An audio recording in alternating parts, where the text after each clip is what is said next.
कोळीकरजी, उमेश यावलकरजी, रत्नाकर गुट्टेजी, चरणसिंग ठाकूरजी, महेश सावंतजी, प्रताप अडसडजी, रामदास मसरामजी, किशन वानखेडेजी, सुनील शेळकेजी, मुरजीभाई पटेल, देवराव भोंगळेजी, अनंत नरजी, प्रवीण स्वामीजी, संजय देरकरजी आणि अभिजित पाटीलजी अशा एकूण 47 सदस्यांनी या चर्चेमध्ये भाग घेतला।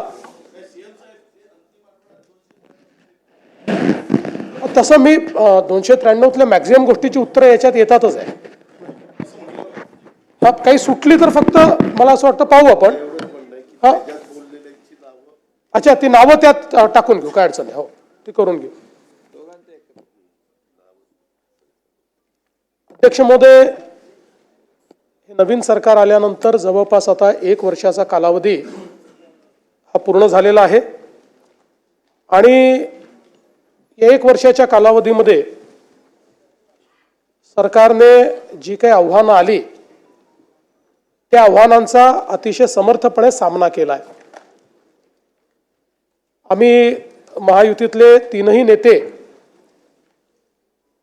या शासनामध्ये एकत्रितपणे निर्णय करतो आणि झालेले निर्णय याची अंमलबजावणी करण्याचा प्रयत्न हा सातत्याने आपण करत असतो। नुकतीच नगरपालिकेची निवडणूक झाली, आता महापालिका, जिल्हा परिषदा अशा निवडणुका पुढच्या काळामध्ये होतील।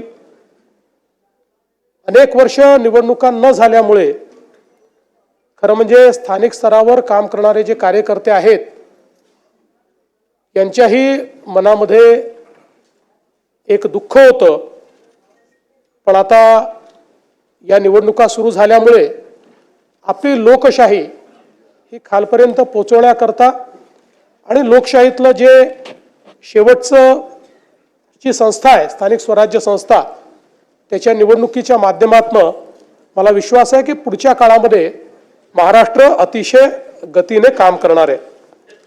खरं म्हणजे मध्यंतरी महाराष्ट्राला खूप गोष्टी भोगाव्या लागल्या, कोविडचा काळ आला, अनेक अडचणी आल्या, अनेक स्थगिती आल्या, पण या सगळ्या गोष्टी विसरून जायच्या।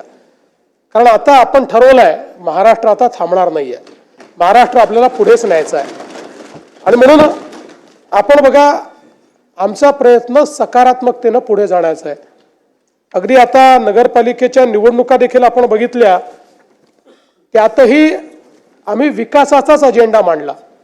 आम्ही कुठेही कोणावर टीका केली नाही, कुठलाही राजकीय विवाद त्या ठिकाणी केला नाही, कारण आता 2035चा अमृत महोत्सवी महाराष्ट्र हा घडवण्याच्या दिशेने आपल्याला वाटचाल करायची आहे आणि म्हणूनच याचं औचित्य साधून सभागृहातल्या दोन्ही बाजूच्या नेत्यांना माझी विनंती आहे की पुढचा काळ आपल्याकरता अत्यंत महत्त्वाचा आहे। अमृत महोत्सवाकडे जाताना रचनात्मक अशा प्रकारच्या कार्यातून आपण महाराष्ट्राला खूप वेगाने पुढे नेऊ शकतो। आपण विरोधी पक्ष आहे, सत्तारूढ पक्ष आहे, हे जरी असलं तरी आपण सगळेच महाराष्ट्राच्या हिताचा विचार करणारे लोक आहोत आणि म्हणून एकत्रितपणे महाराष्ट्राला पुढे नेण्याकरता काय करता येईल याचा विचार आपण केला पाहिजे आणि म्हणून मला सांगायचं आहे, अब आगे बढ़ चुका हूं मैं, अब आगे बढ़ चुका हूं मैं, पीना था जितना जहर पी चुका हूं मैं, अब पग नहीं रुकने वाले चल चुका हूं मैं, जितना पढ़ना था तुमको पढ़ चुका हूं मैं, अब और आगे बढ़ चुका हूं मैं। आणि म्हणून माझी विनंती आहे,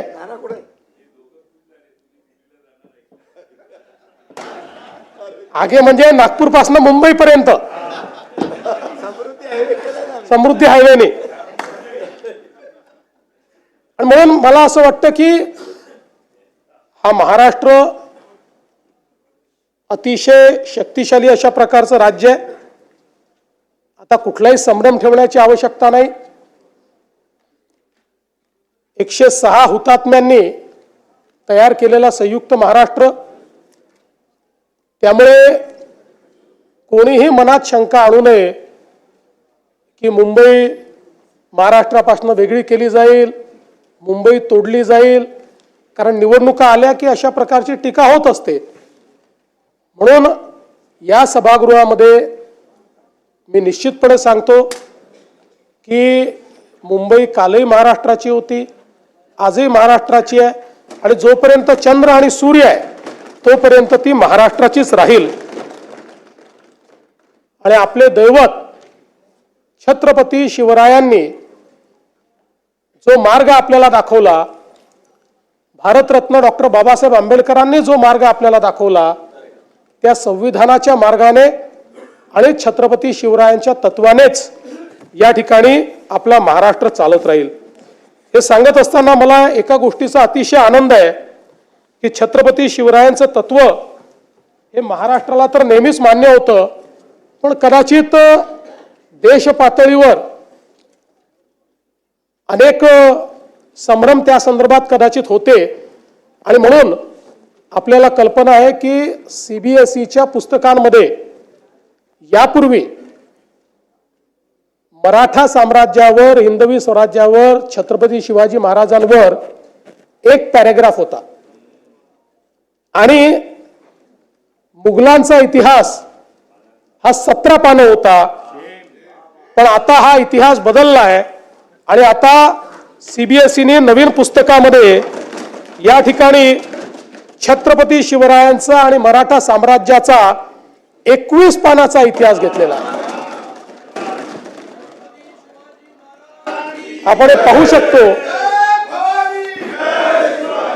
द राईज ऑफ मराठाज इथपासनं 21 पानं हा संपूर्ण भारतातला जो सर्वात समृद्ध आणि शौर्याचा आणि स्वाधीनतेचा इतिहास आहे तो आता केंद्र सरकारने घेतलेला आहे। म्हणून त्यांचंही मी या ठिकाणी मनापासून त्यांचे आभार मानतो। आणि अनेक लोकांनी शंकाही व्यक्त केली होती की आम्ही अनेक योजना सुरू केल्या, लाडकी बहीण योजना असेल, शेतकऱ्यांना मोफत विजेची योजना असेल, लोक म्हणायचे की निवडणुका झाल्या की या योजना बंद होतील। यातली कुठलीच योजना आम्ही बंद केलेली नाही, सर्व योजना सुरूच आहेत आणि पुढेही संपूर्ण 5 वर्ष आमच्या या सगळ्या योजना सुरूच राहतील हे देखील या ठिकाणी मी सांगतो।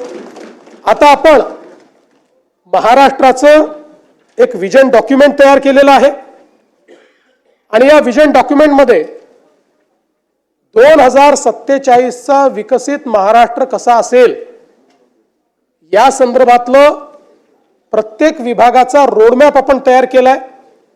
त्यात 3 टप्पे आपण केलेत, 2030चा पहिला टप्पा, 2035चा दुसरा टप्पा आणि 2047चा तिसरा टप्पा। आणि मला विश्वास आहे की 2029-30च्या दरम्यान देशातली पहिली $1 ट्रिलियन इकॉनॉमी ही महाराष्ट्र असेल। त्या दृष्टीनं या ठिकाणी आपलं कार्य चाललंय। बसा, खाली बसा।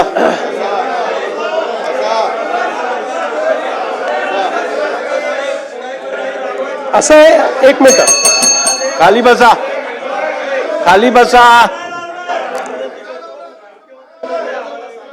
हो, असं नाही चालत, सभागृहात असं काम नाही होत। अरे थांबा ना, मी आहे ना, थांबा जरा। अहो खाली बसा, असं काय करताय तुम्ही? तुम्ही पहिल्यांदा निवडून आलेला आहात, त्यामुळे तुम्हाला या सभागृहाची शिस्तही माहिती नाही, या सभागृहाचा डिकोरमही माहिती नाही। त्यामुळे या सभागृहामध्ये ज्यावेळी खाली बसा, या सभागृहात ज्यावेळी मुख्यमंत्री किंवा सभागृहाचे नेते बोलतात तेव्हा एक शिस्त असते। आणि मी जर कंपॅरेटिव्ह सांगायला लागलो ना, मागच्या काळात विदर्भाला काय मिळालं, आता काय मिळालं, तोंड दाखवायला जागा राहणार नाही। त्यामुळे प्रत्येक गोष्टीत राजकारण करायचं नाही, लक्षात ठेवा। अध्यक्ष महोदय, आपण जर बघितलं तर सरकारच्या आर्थिक स्थितीच्या संदर्भात देखील अनेक प्रश्न निर्माण करण्यात आले। खरं म्हणजे मी असं म्हणणार नाही की बाबा आपल्या तिजोरीत खूप पैसे आहेत, पण मी एवढं निश्चितपणे सांगू शकतो की देशाच्या मोठ्या राज्यांच्या अर्थव्यवस्थेचा विचार केला तर आजही सर्व निकषांवर पात्र होणारी अर्थव्यवस्था ही महाराष्ट्राची अर्थव्यवस्था आहे। आणि आपण जर बघितलं तर राज्याच्या विकासाकरता कर्ज उभारावंच लागतं. प्रत्येक राज्य ते उभारतो आणि त्यामध्ये रिझर्व्ह बँकेने आणि FRBMने आपल्याला राज्याच्या स्थूल उत्पन्नाच्या 25% कर्ज उभारण्याची परवानगी दिली आहे. 25%च्या वर जर आपण गेलो तर मात्र अर्थव्यवस्था कुठेतरी अडचणीत आली असा त्याचा अर्थ होतो. आपण 2025-26चे जे काही आपले अर्थसंकल्पीय अंदाज आहेत त्याचा आपण विचार केला आणि आतापर्यंत घेतलेल्या कर्जाचा विचार केला तर आपण एकूण स्थूल उत्पन्नाच्या 18.87% एवढंच त्या ठिकाणी कर्ज घेतलेलं आहे. 25%च्या मर्यादेपासून आपण पुष्कळ दूर आहोत. आणि एवढंच नाही तर देशामध्ये केवळ 3 राज्य आहेत की ज्या राज्यांचं हे दायित्व 20%च्या कमी आहेत. त्यातले गुजरात आहे, दुसरं ओरिसा आहे आणि तिसरं आपलं महाराष्ट्र आहे. हे सांगताना मला अतिशय आनंद होतोय. दुसरं असं आहे की राजकोषीय उत्तरदायित्वाच्या अंतर्गत आपण राजकोषीय तूट फिस्कल डेफिसिट हे 3%च्या आतमध्ये ठेवणं गरजेचं आहे. आपण लाडकी बहीण योजना आणि शेतकऱ्यांचे त्या ठिकाणी पैसे देऊन देखील आपलं फिस्कल डेफिसिट 3%च्या आतच आपण ठेवलेलं आहे. आणि याही वर्षी आता चालू जे वर्ष आहे ते संपता ते फिस्कल डेफिसिट 3%च्या आतच ठेवण्यात आपल्याला यश येईल हा मला पूर्णपणे त्या ठिकाणी विश्वास आहे. सरत्या वर्षामध्ये आपण ते 2.76% इथपर्यंतच मर्यादित ठेवलं. त्यामुळे हा जो दुसराही निकष आहे त्याही निकषावर आपली अर्थव्यवस्था ही अजून कुठेही दिवाळखोरीकडे चाललेली नाही. यासोबत आपण जर विचार केला तर महसुली जमेशी व्याजाची जी काही प्रदानाची टक्केवारी आहे ती टक्केवारी आपण जर त्या ठिकाणी बघितली तर आता ती 11.53% दिसते आहे.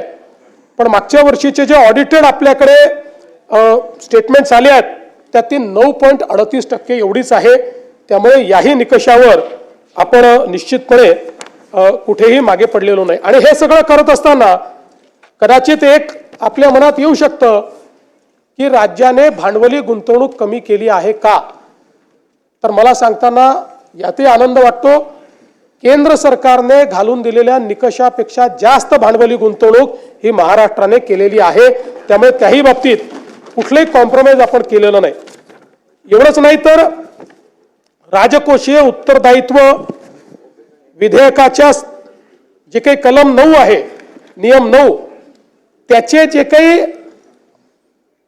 मानकं आहेत या संदर्भात जे आपल्याला बजेट एस्टिमेटचे मंथली सिव्हिल अकाउंट्स तयार करावे लागतात CAGच्या माध्यमातून जे तपासले जातात यातही आपण ऋणेतर जमा रक्कमा अर्थसंकल्पीय अंदाजाच्या 40% पेक्षा जास्त अट पूर्ण केली. राजकोषीय तूट अर्थसंकल्पीय अंदाजाच्या 45% पेक्षा कमी अट पूर्ण केली आणि महसुली तूट अर्थसंकल्पीय अंदाजाच्या 45% पेक्षा कमी ही पण अट आपण पूर्ण केलेली आहे. त्यामुळे CAGने घालून दिलेल्या ज्या तिन्ही अटी आहेत त्या त्यांच्या रिपोर्टमध्ये देखील आल्या आहेत त्या देखील आपण या ठिकाणी पूर्ण केली आहे.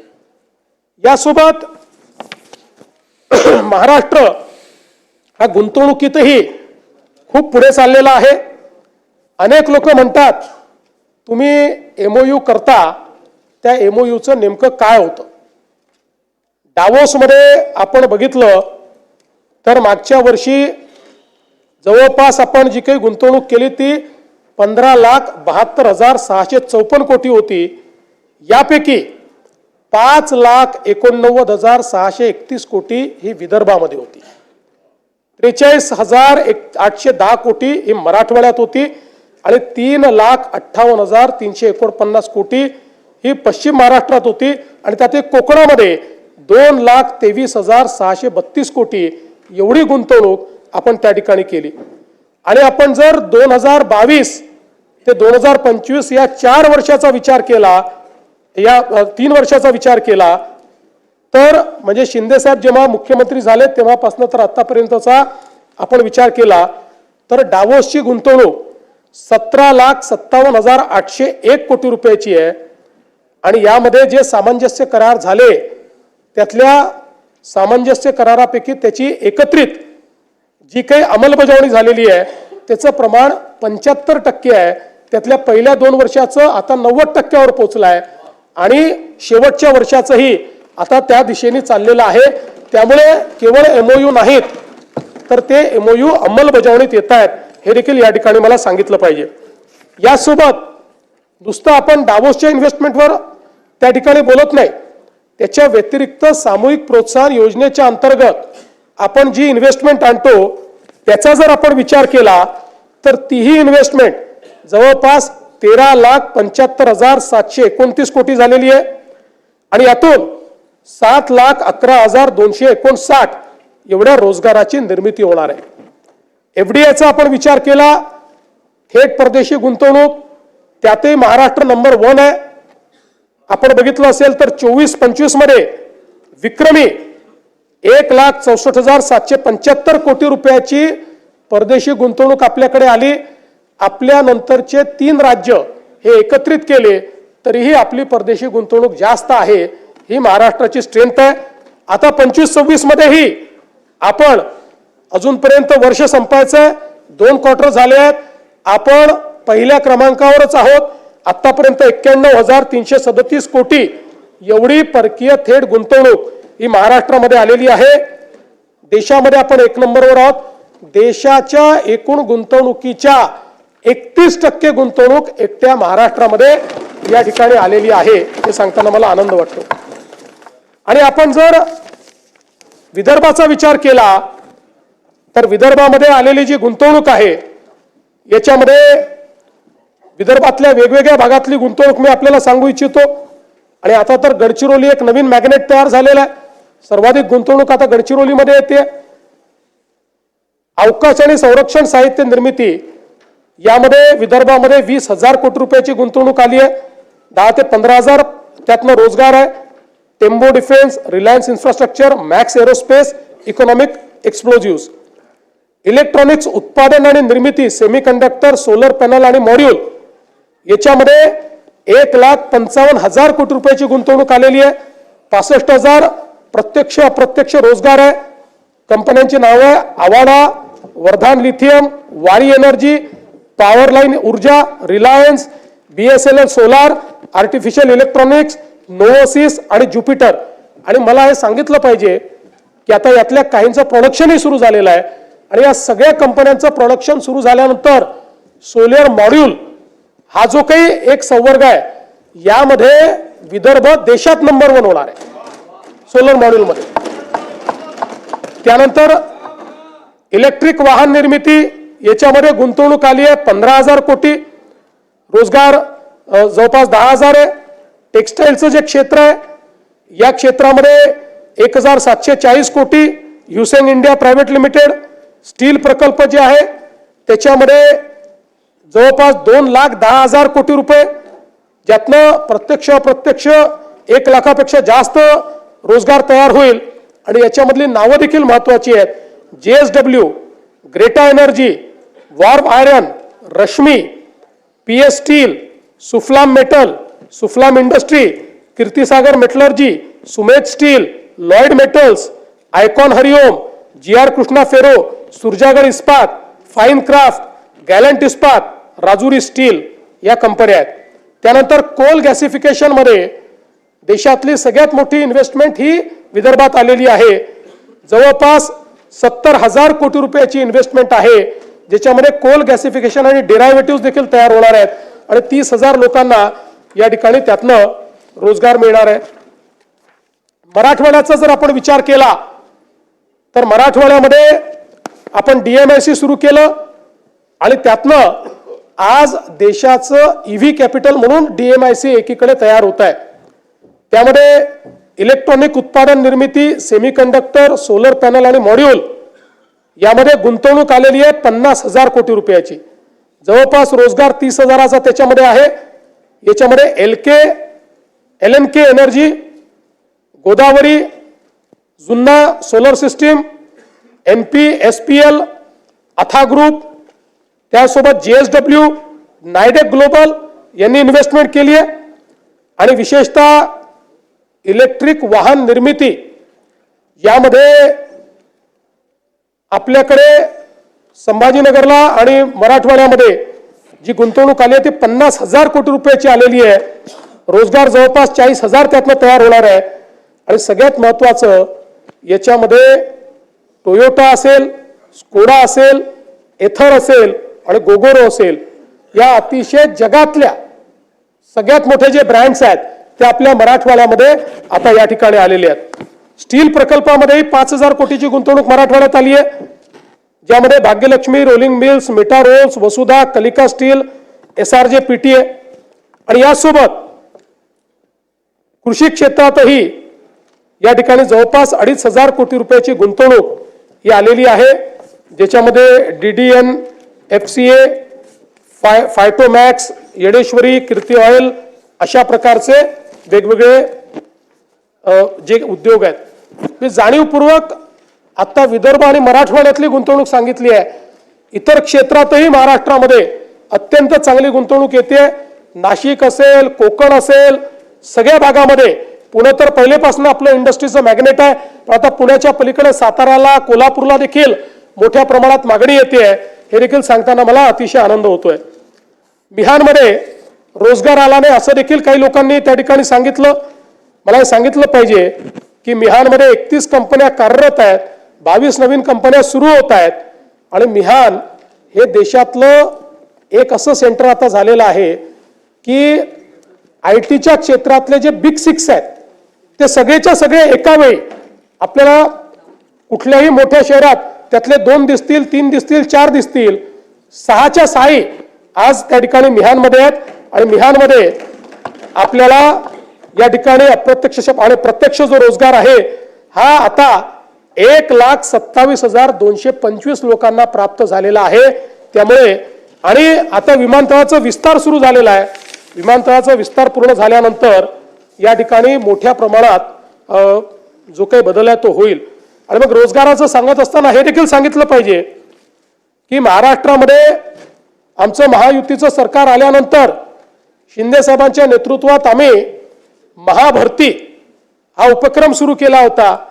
आणि आता या 3 वर्षामध्ये महाराष्ट्रामध्ये 1,20,000 सरकारी नोकऱ्या आपण दिलेल्या आहेत. आणि पुढच्या 2 वर्षात तेवढ्याच अजून नोकऱ्या या महाराष्ट्रामध्ये आपण देण्याचा निर्णय केलेला आहे. एक प्रकारे महाराष्ट्राच्या इतिहासातली आतापर्यंतची सगळ्यात मोठी भरती ही या राज्यामध्ये करण्याचं काम आपण केलंय. शेतकऱ्यांच्या संदर्भात देखील या ठिकाणी विषय आला की तुम्ही अनाऊन्स केले, पैसे मिळाले नाहीत, पैसे दिले नाहीत. खरं म्हणजे आपल्याला कल्पना आहे या ठिकाणी आपण 32,000 कोटीचं पॅकेज जे घोषित केलं होतं, या 32,000 कोटीच्या पॅकेजमध्ये त्या ठिकाणी 10,000 कोटी हे इन्फ्रास्ट्रक्चरचे होते, 2,000 कोटी आपण नरेगातनं देणार होतो आणि बाकी सगळी थेट मदत होती. या संदर्भात मला आपल्याला सांगितलं पाहिजे की हे जे पॅकेज आहे याच्यामध्ये 3 हेक्टरची मर्यादा आपण ठेवली होती.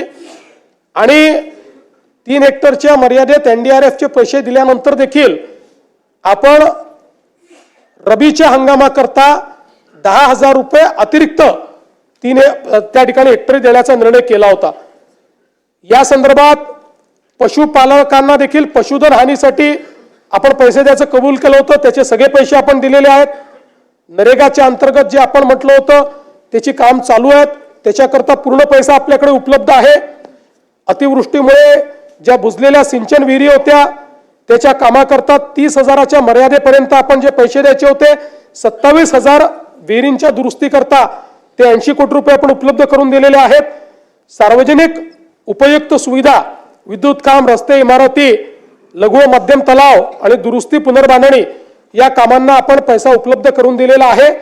आणि त्यातल्या काही कामांना आपण हे सांगितलंय की तुम्ही कामाची सुरुवात करा, आम्ही पुढच्या बजेटमध्ये किंवा त्याच्यामध्ये त्याच्याकरता निधी उपलब्ध करून देऊ.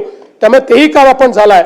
आणि सगळ्यात महत्त्वाचं की जे आपण शेती पिकाच्या नुकसानाकरता, शेतजमिनीच्या नुकसानाकरता जे पैसे दिले होते आणि बी बियाणाकरता जे पैसे दिले होते त्या संदर्भात 2 GR आपण काढले होते.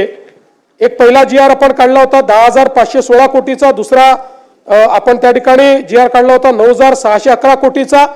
यापैकी आता थेट जी मदत आहे ती जवळपास 15,007 कोटी रुपये हे शेतकऱ्यांच्या प्रत्यक्ष खात्यामध्ये गेलेले आहेत। आणि आकड्यामध्ये सांगायचं झालं तर पिकाचे पैसे 92 लाख शेतकऱ्यांच्या खात्यामध्ये गेलेले आहेत।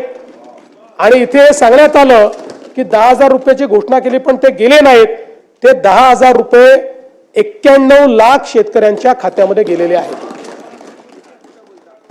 त्यामुळे या ठिकाणी ही जी काही मदत आपण केली होती त्या मदतीच्या अनुषंगाने निश्चितपणे आपण सगळी कारवाई जी आहे ती पूर्ण केली आहे। यासोबत राज्यामध्ये कापूस खरेदीच्या संदर्भात देखील एक प्रश्न निर्माण झाला होता।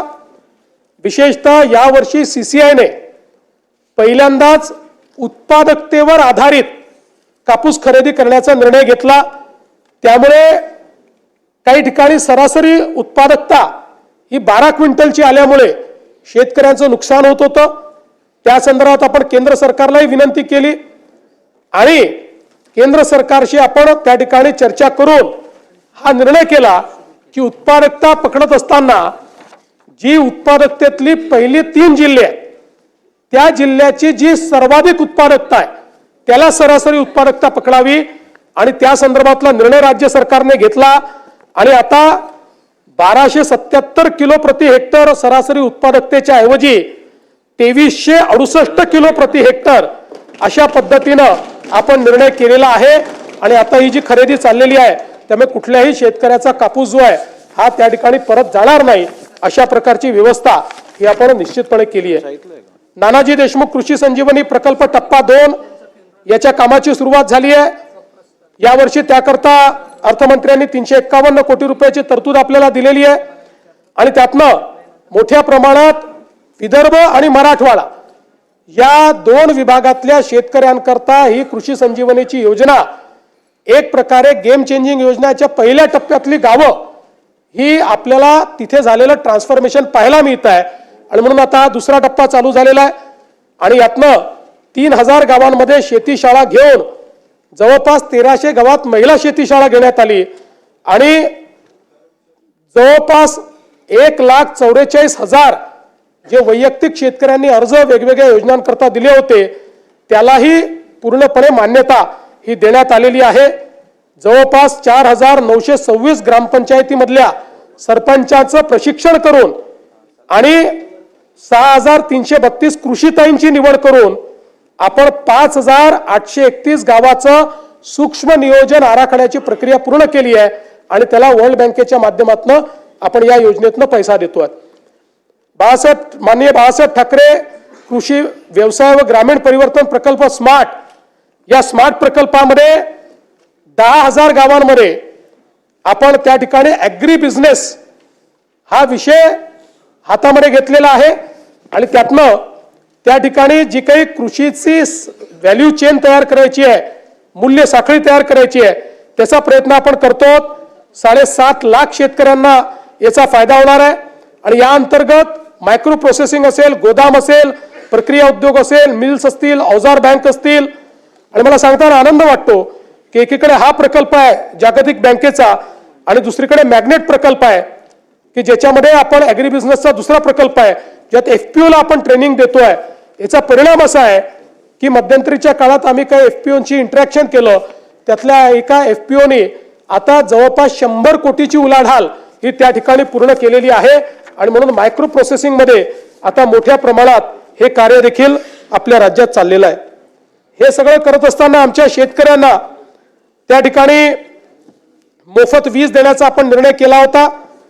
मला सांगताना आनंद वाटतो की आपण राज्याच्या या योजनेकरता 26,681 कोटी रुपये हे खर्च करतो आहोत आणि शेतकऱ्यांना मोफत वीज देतो आहोत।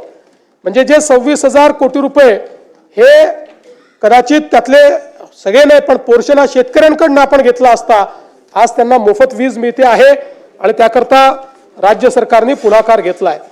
यासोबत आपल्याला कल्पना आहे की देशातला नव्हे तर एशियातला सगळ्यात मोठा डिस्ट्रीब्युटेड अशा प्रकारचा सौर वीज पुरवठ्याचा कार्यक्रम आपण हातामध्ये घेतला। 16,000 मेगावॅट आपण ऊर्जा निर्मिती करतोय। महाराष्ट्र पहिलं राज्य आहे शेतकऱ्यांकरता वेगळी त्या ठिकाणी वीज पुरवठा कंपनी आपण तयार केलेली आहे. या कंपनीच्या अंतर्गत 16,000 मेगावॅट सौर ऊर्जा आपण निर्मित करतो आणि मला सांगताना आनंद वाटतो की याच्यामध्ये आतापर्यंत जवळपास 3,000 मेगावॅट तर पूर्ण झालेली आहे आणि वेगवेगळ्या स्टेजला असलेल्या ज्या काही आपल्या योजना आहेत त्याचा विचार केला तर यामध्ये या 16,000 मेगावॅट पैकी किमान 12 ते 13,000 मेगावॅट वीज ही आपण 2026च्या डिसेंबर पर्यंत त्या ठिकाणी तयार करू शकू. खरं तर पूर्ण 16,000 झाली असती पण मॉड्यूल्सच्या शॉर्टेजमुळे काही आपल्याला कालावधी त्या ठिकाणी लागतोय आणि जवळपास हे सगळे प्रकल्प जे आहेत यामुळे मोठ्या प्रमाणात फायदा होणार आहे. खरं तर यासोबत आपण जर बघितलं तर यातनं फायदा काय आहे? यातनं शेतकऱ्याला दिवसा वीज मिळणार आहे. वीज खरेदी मध्ये जो काही आपल्या वीज कंपनीला तर 8 रुपयांनी वीज खरेदी करावी लागायची आणि 8 रुपयांनी वीज खरेदी केल्यानंतर आपण ₹1.25 ₹1.5 घ्यायचो. आता तोही घेत नाही आपण. आता त्या खरेदीमध्ये आपल्या वीज वितरण कंपनीलाही 10,000 कोटी रुपयाची बचत होणार आहे. एटीएनसी लॉसेस कमी होणार आहेत. शासनाची जी सबसिडी आहे क्रॉस सबसिडीतली त्याचं 5,500 कोटी रुपयाचं दादा त्याचंही बचत होणार आहे आणि सगळ्यात महत्वाचं कार्बन उत्सर्जनामध्ये मोठ्या प्रमाणात कपात होणार आहे. मी सहज एक थंब रूल पाहत होतो की 16,000 मेगावॅट कोळशाची जी ऊर्जा आहे या ऊर्जेनं जेवढं CO2 एमिशन होतं ते एमिशन जर आपल्याला मिटिगेट करायचं असेल तर किती झाडं लागतील? ते जर आपल्याला करायचं असेल 250 कोटी झाडं लावावी लागतील. आता या सौर ऊर्जेच्या कार्यक्रमामुळे 16,000 मेगावॅट जर आपण वीज तयार केली तर 250 कोटी झाडांचं मिटिगेशन हे आपण या योजनेच्या माध्यमातून करतोय. म्हणजे वेगळ्या पद्धतीनं 250 कोटी झाडं लावले असं आपण त्या ठिकाणी क्लेम करू शकतो. हा तर तिथं लावणारच आहोत. तर या दृष्टीने ही एक अत्यंत महत्वाची अशा प्रकारची योजना आहे आणि मला हेही सांगितलं पाहिजे की आज आपण ऊर्जा क्षेत्रामध्ये खूप वेगवेगळ्या प्रकारचे जे काही प्रयोग केले त्यामुळे गेल्या 2 वर्षामध्ये ऊर्जा क्षेत्रातले 21 पुरस्कार हे महाराष्ट्राला मिळालेले आहेत आणि सगळे प्रेस्टिजियस पुरस्कार आहेत. त्याची यादी माझ्याकडे आहे. सगळे इंटरनॅशनल आणि नॅशनल पातळीचे 21 पुरस्कार आपल्याला मिळालेले आहेत. मला सांगताना आनंद वाटतो की स्वातंत्र्यापासून तर 2022 पर्यंत 75 वर्षामध्ये आपली कॉन्ट्रॅक्च्युअल कॅपॅसिटी ही 37,000 मेगावॅटची होती आणि गेल्या 2 वर्षामध्ये आपण ऍडिशनल कॉन्ट्रॅक्च्युअल कॅपॅसिटी तयार केली आहे 45,000 मेगावॅटची. त्यामुळे 2030 मध्ये कारण आपल्याला $1 ट्रिलियन इकॉनॉमी तयार करायची असेल वीज सगळ्यात महत्वाची आहे. आता 2030 साली आपल्याकडे जी क्षमता असेल कॉन्ट्रॅक्च्युअल स्थापित क्षमता जास्त असेल आपल्याला आपण जी आपण विकत घेणार आहोत महाजेनकोकडनं असेल किंवा इतरकडनं असेल ती असणार आहे 82,000 मेगावॅट आणि या 82,000 मेगावॅट मध्ये 36,000 मेगावॅट ही हरित ऊर्जा असणार आहे. म्हणजे आपण 52% 2030 साली आपलं जे काही ऊर्जा आपली असेल ही त्या ठिकाणी हरित ऊर्जा असेल आणि हे सगळं करत असताना कॉन्ट्रॅक्च्युअल कॅपॅसिटीमध्ये सगळ्यात कमी दर देशामध्ये हा महाराष्ट्राला मिळालाय. कृषी सौर ऊर्जीकरण ₹3.07, युटिलिटी स्तराचे मोठे सौर प्रकल्प ₹2.70, सौर आणि पवन hybrid ₹3.60, pump storage ₹3.20, battery storage ₹2.19 आणि 1500 मेगावॅट प्रति तास राऊंड द क्लॉक ही मिक्स जी काही ऊर्जा असते ती ₹4.60. म्हणजे आपण जर विचार केला तर आज आपल्याला अगदी आपण आपली महाजेनकोची जी ऊर्जा घेतो ती कुठे ₹6 पडते कुठे ₹7 पडते पण आता आपली ॲव्हरेज कॉस्ट जी आहे ही ₹3च्या दरम्यान या सगळ्या नवीन याच्यात आलेली आहे. आणि आपण जर बघितलं तर विशेषतः शेतकऱ्यांना आपण कृषी पंप सौर ऊर्जेवर देणं सुरू केलं आणि इतका प्रचंड प्रतिसाद हा शेतकऱ्यांनी या योजनेला दिलाय. कदाचित राज्याच्या लोकप्रिय योजनांमध्ये आपल्याला लाडक्या बहिणीनंतर याच योजनेचा नंबर लागेल. इतक्या मोठ्या प्रमाणात शेतकरी हा ऍक्सेप्ट करतायत आणि याच्यामध्ये देशामध्ये PM कुसुम योजनेच्या अंतर्गत आपण मागेल त्याला सौर पंप ही स्कीम चालू केली होती. PM कुसुमच्या अंतर्गत देशामध्ये 11,90,000 पंप स्थापित झाले आहेत. या 11,90,000पैकी एकट्या महाराष्ट्रामध्ये 7,38,000 पंप आपण स्थापित केले आहेत. हो. आणि हे देखील आपण लक्षात घेतलं पाहिजे की हे करत असताना आपल्यापैकी अनेकांना आठवत असेल, विदर्भाचे तर सगळे जे सदस्य आहेत, की अनेक वर्ष आपल्या चर्चेचा भाग होता पेड पेंडिंग. 4 वर्षाचे पेड पेंडिंग आहेत, 4 वर्षाचे आहेत, 5 वर्षाचे आहेत. आपण वर्षाला सगळ्या महाराष्ट्रात नेऊन 70-80 हजार पंप लावायचं. आता आपल्या महावितरणने नवीन रेकॉर्ड केला. गिनीज बुक ऑफ वर्ल्ड रेकॉर्डने आपल्याला जगातलं हायेस्टचं सर्टिफिकेट दिलं. एका महिन्यात 45,911 पंप आपण लावले एका महिन्यामध्ये. आणि मोठ्या प्रमाणात यातनं शेतकरी खुश आहेत. मी स्वतः शेतकऱ्यांशी इंटरॅक्शन केलं, आपणही करू शकता. आणि अनेक जे संभ्रम होते ते संभ्रम तुटून पडतायत की मग पाणी येईल का. आता दिवसा पाणी येत असल्यामुळे शेतकऱ्यांना त्याचा फायदा आहे. आणि एवढंच नाही तर त्याच्यामध्ये आता नवीन आपण काही इनोव्हेशन्स केले. काही कोल्हापूर जिल्ह्यातनं आमच्याकडे मागणी यायची, आमच्या सुधीर भाऊंची सारखी मागणी असायची की आमच्याकडे नदीतनं डायरेक्ट पाणी घ्यावं लागतं. आता सुधीर भाऊंच्याच ठिकाणी आम्ही एक नवीन प्रयोग केला आणि याच्यामध्ये फक्त एक बूस्टर पंप लावला. अतिशय चांगल्या पद्धतीनं पाणी आलं आणि तिथल्या शेतकऱ्यांनी मला आणि सुधीर भाऊंना धन्यवाद देण्याचा व्हिडिओ देखील त्या ठिकाणी पोस्ट केलाय.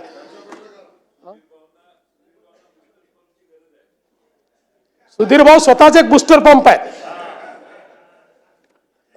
अध्यक्ष महोदय, खरं म्हणजे अनेक गोष्टी या ठिकाणी सांगता येतील, पण एक महत्वाची गोष्ट मात्र मला या निमित्ताने सांगितली पाहिजे की महाराष्ट्र एक अजून नवीन रेकॉर्ड हा या ठिकाणी करतो आहे.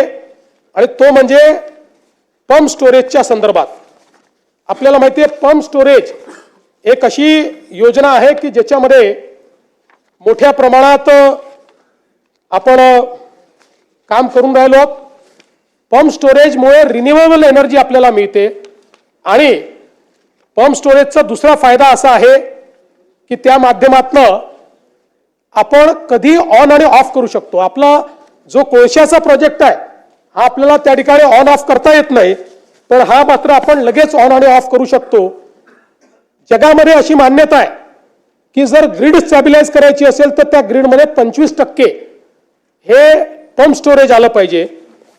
आपल्या असं लक्षात आलं की महाराष्ट्र हा वेस्टर्न घाटमुळे एक असं राज्य आहे की ज्या ठिकाणी पंप स्टोरेजची खूप मोठी क्षमता आहे. आणि त्यासोबत देशातले सर्वात जास्त मोठे प्रकल्प डॅम्स हे महाराष्ट्रात आहे. ते लिव्हरेज करून आपण एक नवीन पंप स्टोरेजची पॉलिसी आणली. मला सांगताना आनंद वाटतो की आपण महाराष्ट्राचीच ग्रीड नाही, देशाची ग्रीड स्टॅबिलाइज करण्याकरता यातनं आता आपण उत्पादन करणार आहे. आतापर्यंत महाराष्ट्रामध्ये 76,000 मेगावॅटचे पंप स्टोरेजचे आपण त्या ठिकाणी करार केलेले आहेत. आणि हे सगळे करार वेगवेगळ्या स्टेजला आहेत.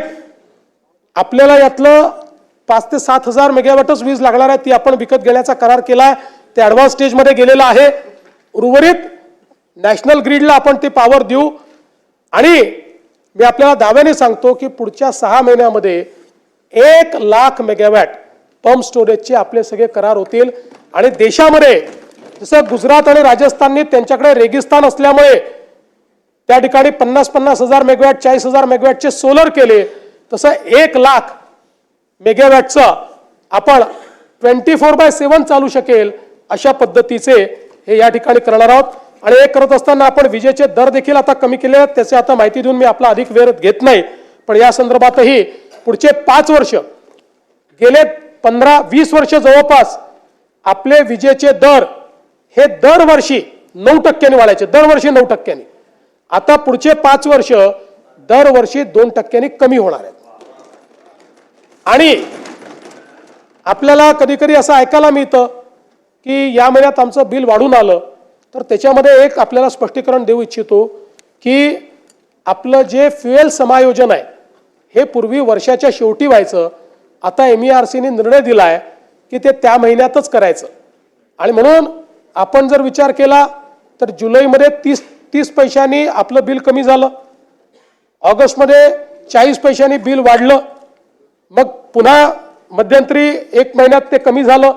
त्यामुळे त्या महिन्यातच समायोजन होतं. बिल जेव्हा कमी होतं त्यावेळेस कोणीच म्हणत नाही, कोणाच्या नजरेतही येत नाही, पण वाढलं 10-20 पैसे तर ते नजरेत ते साहजिक आहे. अध्यक्ष महोदय, या निमित्ताने कर्जमाफीच्या संदर्भातला मुद्दा देखील या ठिकाणी आला आणि राज्य सरकारने हे कमिटमेंट केलेलं आहे.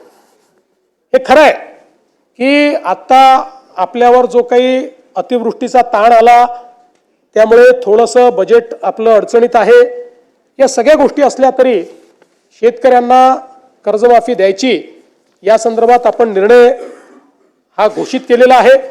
त्या संदर्भात एक समिती आपण तयार केली आहे की कुठल्याही परिस्थितीत कर्जमाफीचा फायदा हा शेतकऱ्याला झाला पाहिजे, तो बँकांना होऊ नये. आणि कर्जमाफी झाल्यानंतर आपण बघा, आता एक प्रकारे ही परिस्थिती पण कुठेतरी विचारणीय आहे की आपण 17ला कर्जमाफी केली, आपण 20ला कर्जमाफी केली, तरीही आपला शेतकरी हा आज कर्जमाफी मागतोय. याचा अर्थ कुठेतरी आपल्या नियोजनात अडचण आहे, आपल्या कर्जमाफीतही आणि आपल्या एकूण शेतकऱ्याच्या परिस्थितीतही आहे. आणि म्हणून एकदम याच्यावर उपाययोजना येणार नाही, पण हळूहळू टप्प्याटप्प्यानं काय उपाययोजना करता येतील आणि मग त्या उपाययोजनेतला एक भाग म्हणून कर्जमाफी, अशा पद्धतीनं ही समिती काम करते.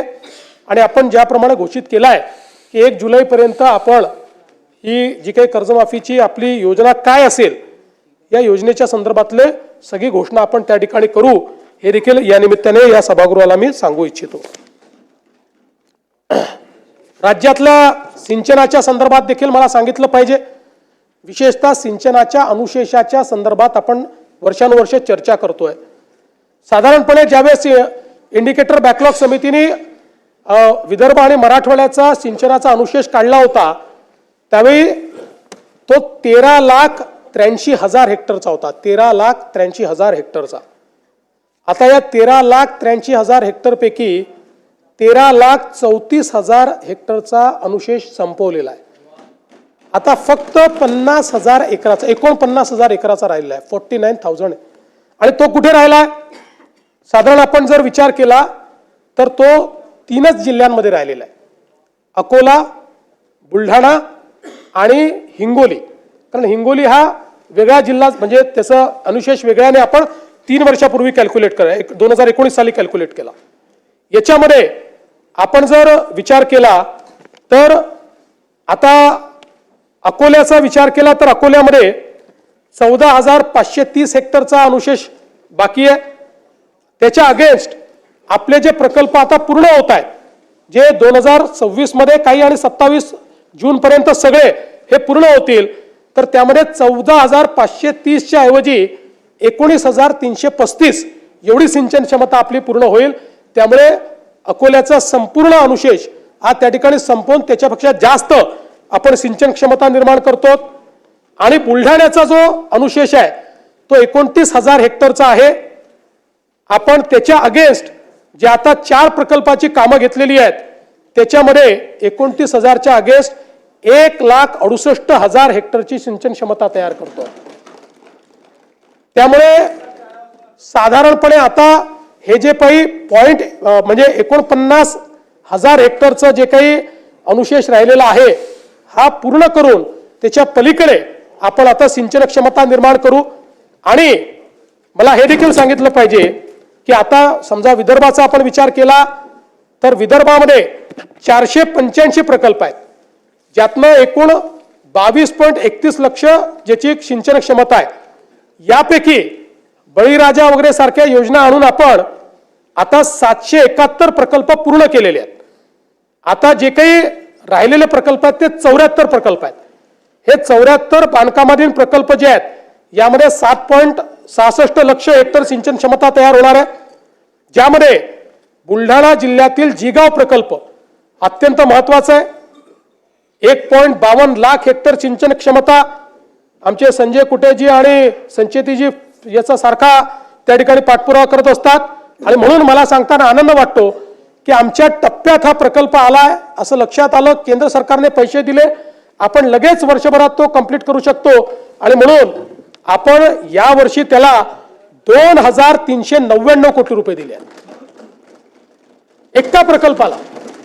त्यामुळे आता याचं काम आपण हे पूर्ण करू आणि या एका प्रकल्पामुळे बुलढाणा जिल्हा अनुशेषातनं अधिशेषात जाणार आहे आणि विदर्भाचा अनुशेष हा दूर होणार आहे. यासोबत आपण जर बघितलं तर पूर्व विदर्भाची जी जीवन रेखा म्हणतो आपण, गोसीखुर्द प्रकल्प, आपल्याला माहिती आहे की गोसीखुर्दची सगळी कामं आपण जवळपास पूर्ण केली, पण मग त्याच्यात आपण काही वाढीव कामं घेतली, काही वाढीव योजना त्याच्यामध्ये घेतल्या. त्या योजना देखील आता काम आपण चालू केलंय. जवळपास त्या सगळ्या योजना मिळून 2,54,000 म्हणजे 2.54 लक्ष एवढी सिंचन क्षमता तयार होणार आहे. त्यातली 2.9 लक्ष ही आता ऑलरेडी निर्माण झालेली आहे आणि उर्वरित जी आहे ती करण्याच्या दृष्टीनं जी काही निधीची आवश्यकता होती 1555 कोटी रुपये त्याला देखील आपण दिलेले आहेत. त्यामुळे जून 27 पर्यंत त्याचंही काम पूर्ण होईल. अर्थात आता अजून काही मागण्या त्या गोसीखुर्दवर आमच्याकडे आलेल्या आहेत, पण त्याला आता नवीन प्रकल्प ट्रीट केला जाईल, नाहीतर मग हे मारुतीच्या शेपटीसारखं कधीच संपणार नाही. पण आहे जो डिझाईन प्रकल्प आहे तो मात्र आपण आता कंप्लीट त्या ठिकाणी संपवणार आहोत. आणि एकट्या विदर्भातल्या सिंचन प्रकल्पांकरता 25-26 वर्षामध्ये 7,950 कोटी रुपये एवढी तरतूद आपण त्या ठिकाणी दिलेली आहे. मला हेही सांगताना आनंद वाटतो की सन 2023-24 मध्ये सिंचन क्षेत्रात सर्वोत्कृष्ट काम केल्याबद्दल महाराष्ट्राला केंद्र सरकारने पुरस्कार दिलेला आहे. आमचे विखे पाटील साहेब गेले होते तिथे तो पुरस्कार घेण्याकरता आणि हा सर्वोच्च पुरस्कार आहे देशातला सिंचनाचा, तो महाराष्ट्राला मिळाला आहे. यासोबत विदर्भाचं भाग्य बदलणारा जो आमचा वैनगंगा नळगंगा प्रकल्प आहे, ज्यातनं 4,04,000 हेक्टर जमीन ओलिताखाली म्हणजे जवळपास 10,26,000 एकर जमीन ही ओलिताखाली येणार आहे. या प्रकल्पाच्या सगळ्या मान्यता आम्ही फायनल केलेल्या आहेत. याचं डिझाईन, ड्रॉइंग, DPR आता हा या महिन्याच्या शेवटी SLTAC कडे जाणार आहे. त्याच्यानंतर SLTAC ला 15 ते 20 दिवस लागतील आणि मग MMRDA ने MWRRA ने अट टाकली होती की अंतिम आराखडा झाल्यानंतर आमची परवानगी घ्यावी, त्यामुळे त्यांच्याकडे जाईल. साधारणपणे फेब्रुवारी 2026 पर्यंत यातल्या सगळ्या मान्यतेच्या प्रक्रिया पार पाडतील आणि त्यानंतर प्रत्यक्ष काम करण्याकरता ॲक्विजिशन आणि टेंडर याचं काम हे सुरू होईल. जवळपास 1,00,000 कोटी रुपयाचा हा प्रकल्प आहे आणि हा प्रकल्प विदर्भाचं ची भाग्यरेषा पूर्ण बदलणार आहे. विदर्भातला जेवढा दुष्काळी भाग आहे त्या भागाला पूर्णपणे या ठिकाणी हिरवा करणारा अशा प्रकारचा प्रकल्प आहे. यासोबत आपल्याला कल्पना आहे की आपण त्या ठिकाणी कोकणातनं गोदावरीच्या खोऱ्यामध्ये 55 TMC पाणी आणायचंय. त्या संदर्भात मराठवाड्यामध्ये पाणी वळवण्याच्या संदर्भात सविस्तर प्रकल्प अहवालाचं काम अंतिम टप्प्यात आहे आणि मार्च 26 पर्यंत ते काम पूर्ण होऊन त्यालाही MWRRA ची मान्यता आम्ही घेऊ आणि त्याच्यानंतर त्याचंही काम पूर्ण करू. त्यातनं आपला मराठवाडा जो आहे तो त्या ठिकाणी दुष्काळमुक्त होणार आहे. आणि यासोबत मला हे देखील सांगितलं पाहिजे, दमणगंगा एकदरे गोदावरी, दमणगंगा वैतरणा गोदावरी, नारपार गिरणा हे जे प्रकल्प आहेत या सगळ्या प्रकल्पांना आपण त्या ठिकाणी मान्यता देऊन काहींचे टेंडर निघालेले आहेत, काही टेंडर स्टेजवर आहेत आणि त्यातनंही मोठ्या प्रमाणात या ठिकाणी 2.41 लाख हेक्टर इतकी जमीन ओलिताखाली येणार आहे. यासोबत आपण वर्ल्ड बँकेच्या माध्यमातून फ्लड डायव्हर्जनचा प्रकल्प तयार केलेला आहे, तोही आता अंतिम टप्प्यामध्ये आहे. त्यातला पहिला जो पोर्शन आहे त्याचं टेंडरही निघालाय, दुसऱ्या पोर्शनचं अजून फायनल डिझाईन तयार होत आहे, ज्यामध्ये जवळपास कोल्हापूर आणि सांगली इथलं जे फ्लडचं पाणी आहे हे फ्लडचं पाणी आपण डायव्हर्ट करणार आहोत. आणि आपल्याला ऐकून आश्चर्य वाटेल, वर्ल्ड बँकेच्या सिम्युलेशन स्टडीमध्ये असं लक्षात आलं, दरवर्षी फ्लडचं वाहून जाणारं पाणी हे 100 TMC आहे. 100 TMC पाणी वाहून जातं, त्यातलं 30-35 TMC आपण त्यातलं डायव्हर्ट करू शकतो. ते डायव्हर्ट करून उजनीपर्यंत आणायचं पश्चिम महाराष्ट्रातले जे काही दुष्काळी तालुके आहेत आणि उजनीतनं पुन्हा मराठवाड्यातले लगतचे जे तालुके आणि जिल्हे आहेत त्याच्यामध्ये पाणी न्यायचं, अशा प्रकारचा हा फ्लड डायव्हर्जनचा प्रोजेक्ट आहे. वर्ल्ड बँकेने याला सगळ्या प्रकारची मान्यता दिली आहे, त्याला निधी देखील वर्ल्ड बँक देतोय.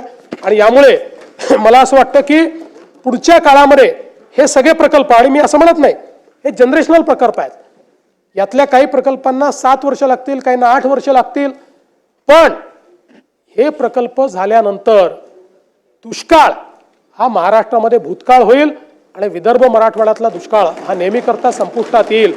अशा प्रकारचं एक ट्रान्सफॉर्मेशनल काम हे आपण या ठिकाणी केलेलं आहे. खरं म्हणजे आपण जर बघितलं तर विशेषतः हे सरकार जे आहे हे, आणि 2014 पासूनच आपण एक नेहमी प्रयत्न केला की कुठल्याही परिस्थितीमध्ये निधी वाटपामध्ये असमतोल येऊ नये, विदर्भ मराठवाड्यावर अन्याय होऊ नये.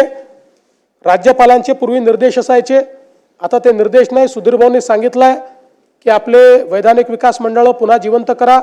आपला प्रस्ताव केंद्रात गेलाय, आम्ही पाठपुरावा करतोय, ते जिवंत करू.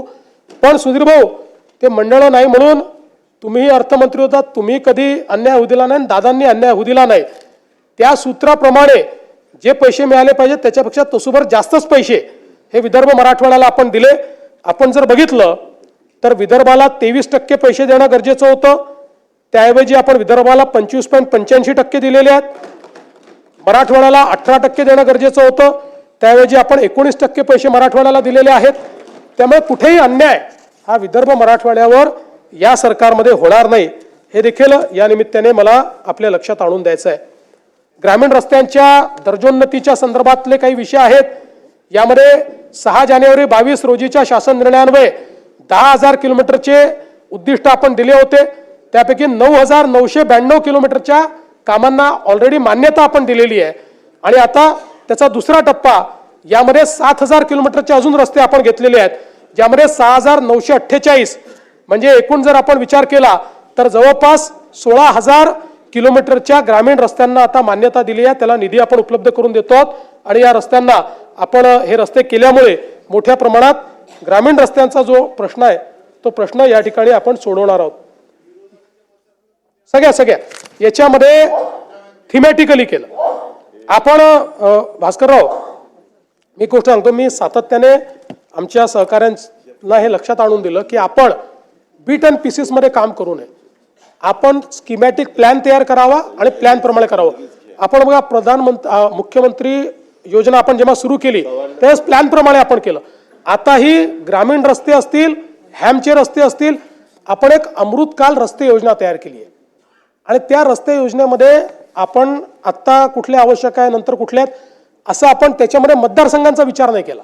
आपण रस्त्याचा दर्जा, त्याच्यावरचा ट्रॅफिक, मुख्य केंद्र कुठले आहेत याचा विचार करून योजना तयार केली आणि त्या योजनेला आपण फायनान्स करतो. अध्यक्ष महोदय, यासोबत आपल्याला कल्पना आहे की आता आपण मागच्या काळामध्ये समृद्धीचं एक्सटेन्शन हे घोषित केलं होतं. या समृद्धीच्या एक्सटेन्शनमध्ये आता नागपूर गोंदिया द्रुतगती महामार्ग 162 किलोमीटर लांबीचा हा महामार्ग आहे. 18,539 कोटी रुपयाचा हा मार्ग आहे. आता जवळपास याचं लँड ॲक्विजिशन अंतिम टप्प्यामध्ये आलेलं आहे आणि त्यामुळे पुढच्या काळामध्ये अगदी तास-सव्वा तासामध्ये आपल्याला गोंदियाला पोचता येईल. नाना भाऊंकडे आम्हाला लवकर पोचता यावं या दृष्टीने आपला 2 बायपास देऊ, बिलकुल 2 देऊ.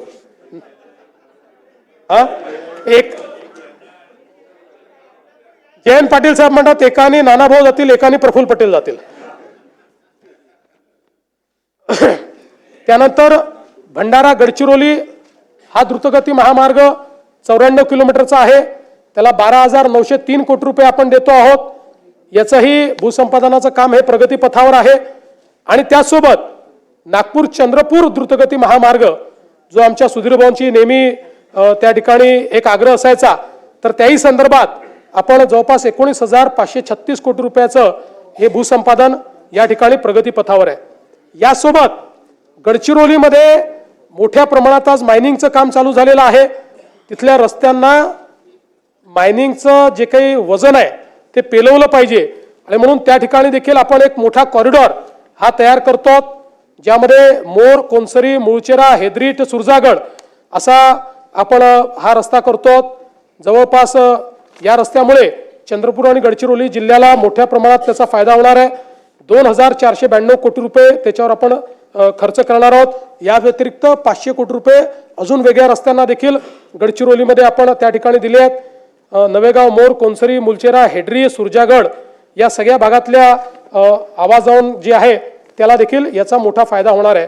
आणि या संदर्भात आता बाकी मान्यता प्राप्त आहे आणि वन जमिनीची देखील पहिली मान्यता आपल्याकडे आलेली आहे. बाकी प्रक्रिया आता त्याची जी आहे ती प्रक्रिया चाललेली आहे.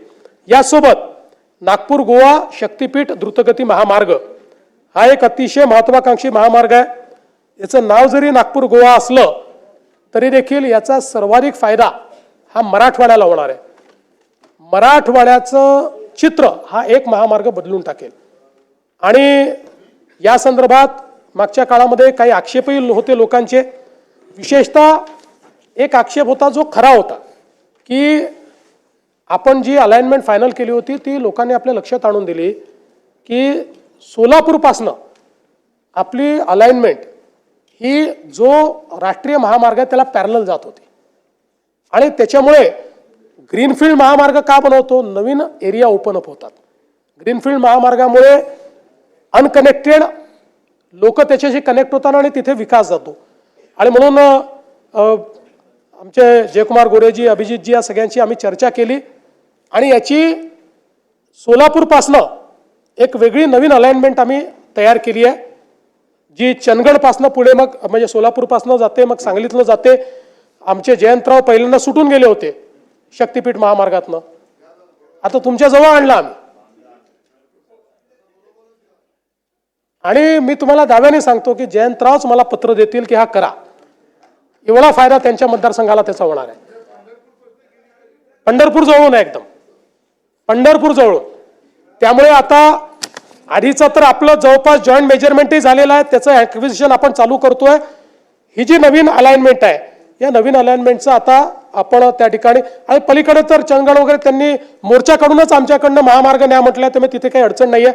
आणि आता सांगतो ज्यांच्याकडनं आम्ही अलाइनमेंट काढली आता तेही लोक आमच्याकडे आलेले आहेत आणि ते म्हणतात आता काढू नका, तुम्ही इथनंच अलाइनमेंट ठेवा. पण त्यांना आम्ही सांगितलं की तुमच्या विरोधामुळे आम्ही काढलेली नाही, हा अधिक फिजिबल आम्हाला मार्ग मिळालेला आहे. आणि गतिशक्ती प्लॅटफॉर्मवर तो मार्ग नेल्यामुळे गतिशक्ती प्लॅटफॉर्मचा काय फायदा आहे बघा की जवळपास सगळी वन जमीन आम्हाला त्यातनं वगळता आली, अगदी थोडीशी वन जमीन आली आहे. त्यामुळे त्याचं परमिशन मिळणं अतिशय सोपं झालेलं आहे. आणि खूप मोठ्या प्रमाणात हा मार्ग आपले सगळे शक्तीपीठ तर कनेक्ट करेलच, पण मी तुम्हाला सांगतो की विशेषतः जो दुष्काळी भाग आहे मराठवाड्याचा आणि पश्चिम महाराष्ट्राचा देखील त्याचं चित्र बदलणारा हा महामार्ग ठरेल. याचं काम हे या 2026 मध्येच सुरू झालं पाहिजे अशा पद्धतीनं आम्ही हा प्रयत्न करतो. आपण बघा या एका महामार्गामुळे आपला जो 18 तासाचा प्रवास आहे तो 8 तासावर येणार आहे. इतक्या मोठ्या प्रमाणात ही कनेक्टिव्हिटी. आणि सगळ्यात महत्वाचं काय, आपला लूप तयार होतोय.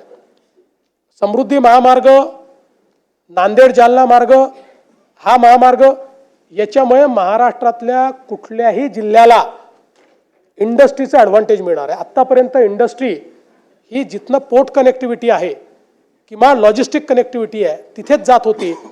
यातनं पोर्ट कनेक्टिव्हिटी आणि लॉजिस्टिक्स कनेक्टिव्हिटी ही जवळपास महाराष्ट्रातल्या हे 2-3 आपले हे झाल्यानंतर जवळपास 32 जिल्ह्यांना ही कनेक्टिव्हिटी मिळणार आहे. आणि म्हणून एक प्रकारे महाराष्ट्रातला गेम चेंजर अशा पद्धतीनं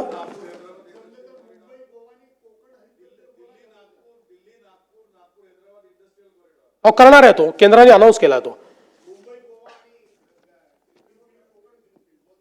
हो हो, मी जरा काय झालं थोडा जास्त अभ्यास विदर्भ मराठवाड्याचा करून आलो ना. त्यानंतर एक अजून महत्वाचा मार्ग या ठिकाणी मुंबई, कल्याण, लातूर, महाराष्ट्र हैदराबाद अशा प्रकारचा एक जनकल्याण द्रुतगती महामार्ग आपण तयार करतोय.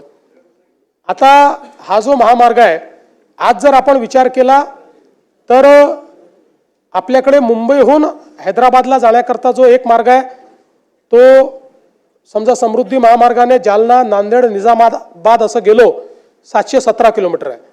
मुंबई पुणे सोलापूर हैदराबाद गेलो तर 707 किलोमीटर आहे. पण आता आपण हा जो नवीन महामार्ग करतोय या महामार्गामुळे हे अंतर फक्त 590 किलोमीटर येणार आहे. आणि याचा सगळ्यात मोठा फायदा कोणाला आहे? लातूर पासून मुंबई पर्यंतचं अंतर 4.5 तासाचं होणार आहे. 4.5 तास.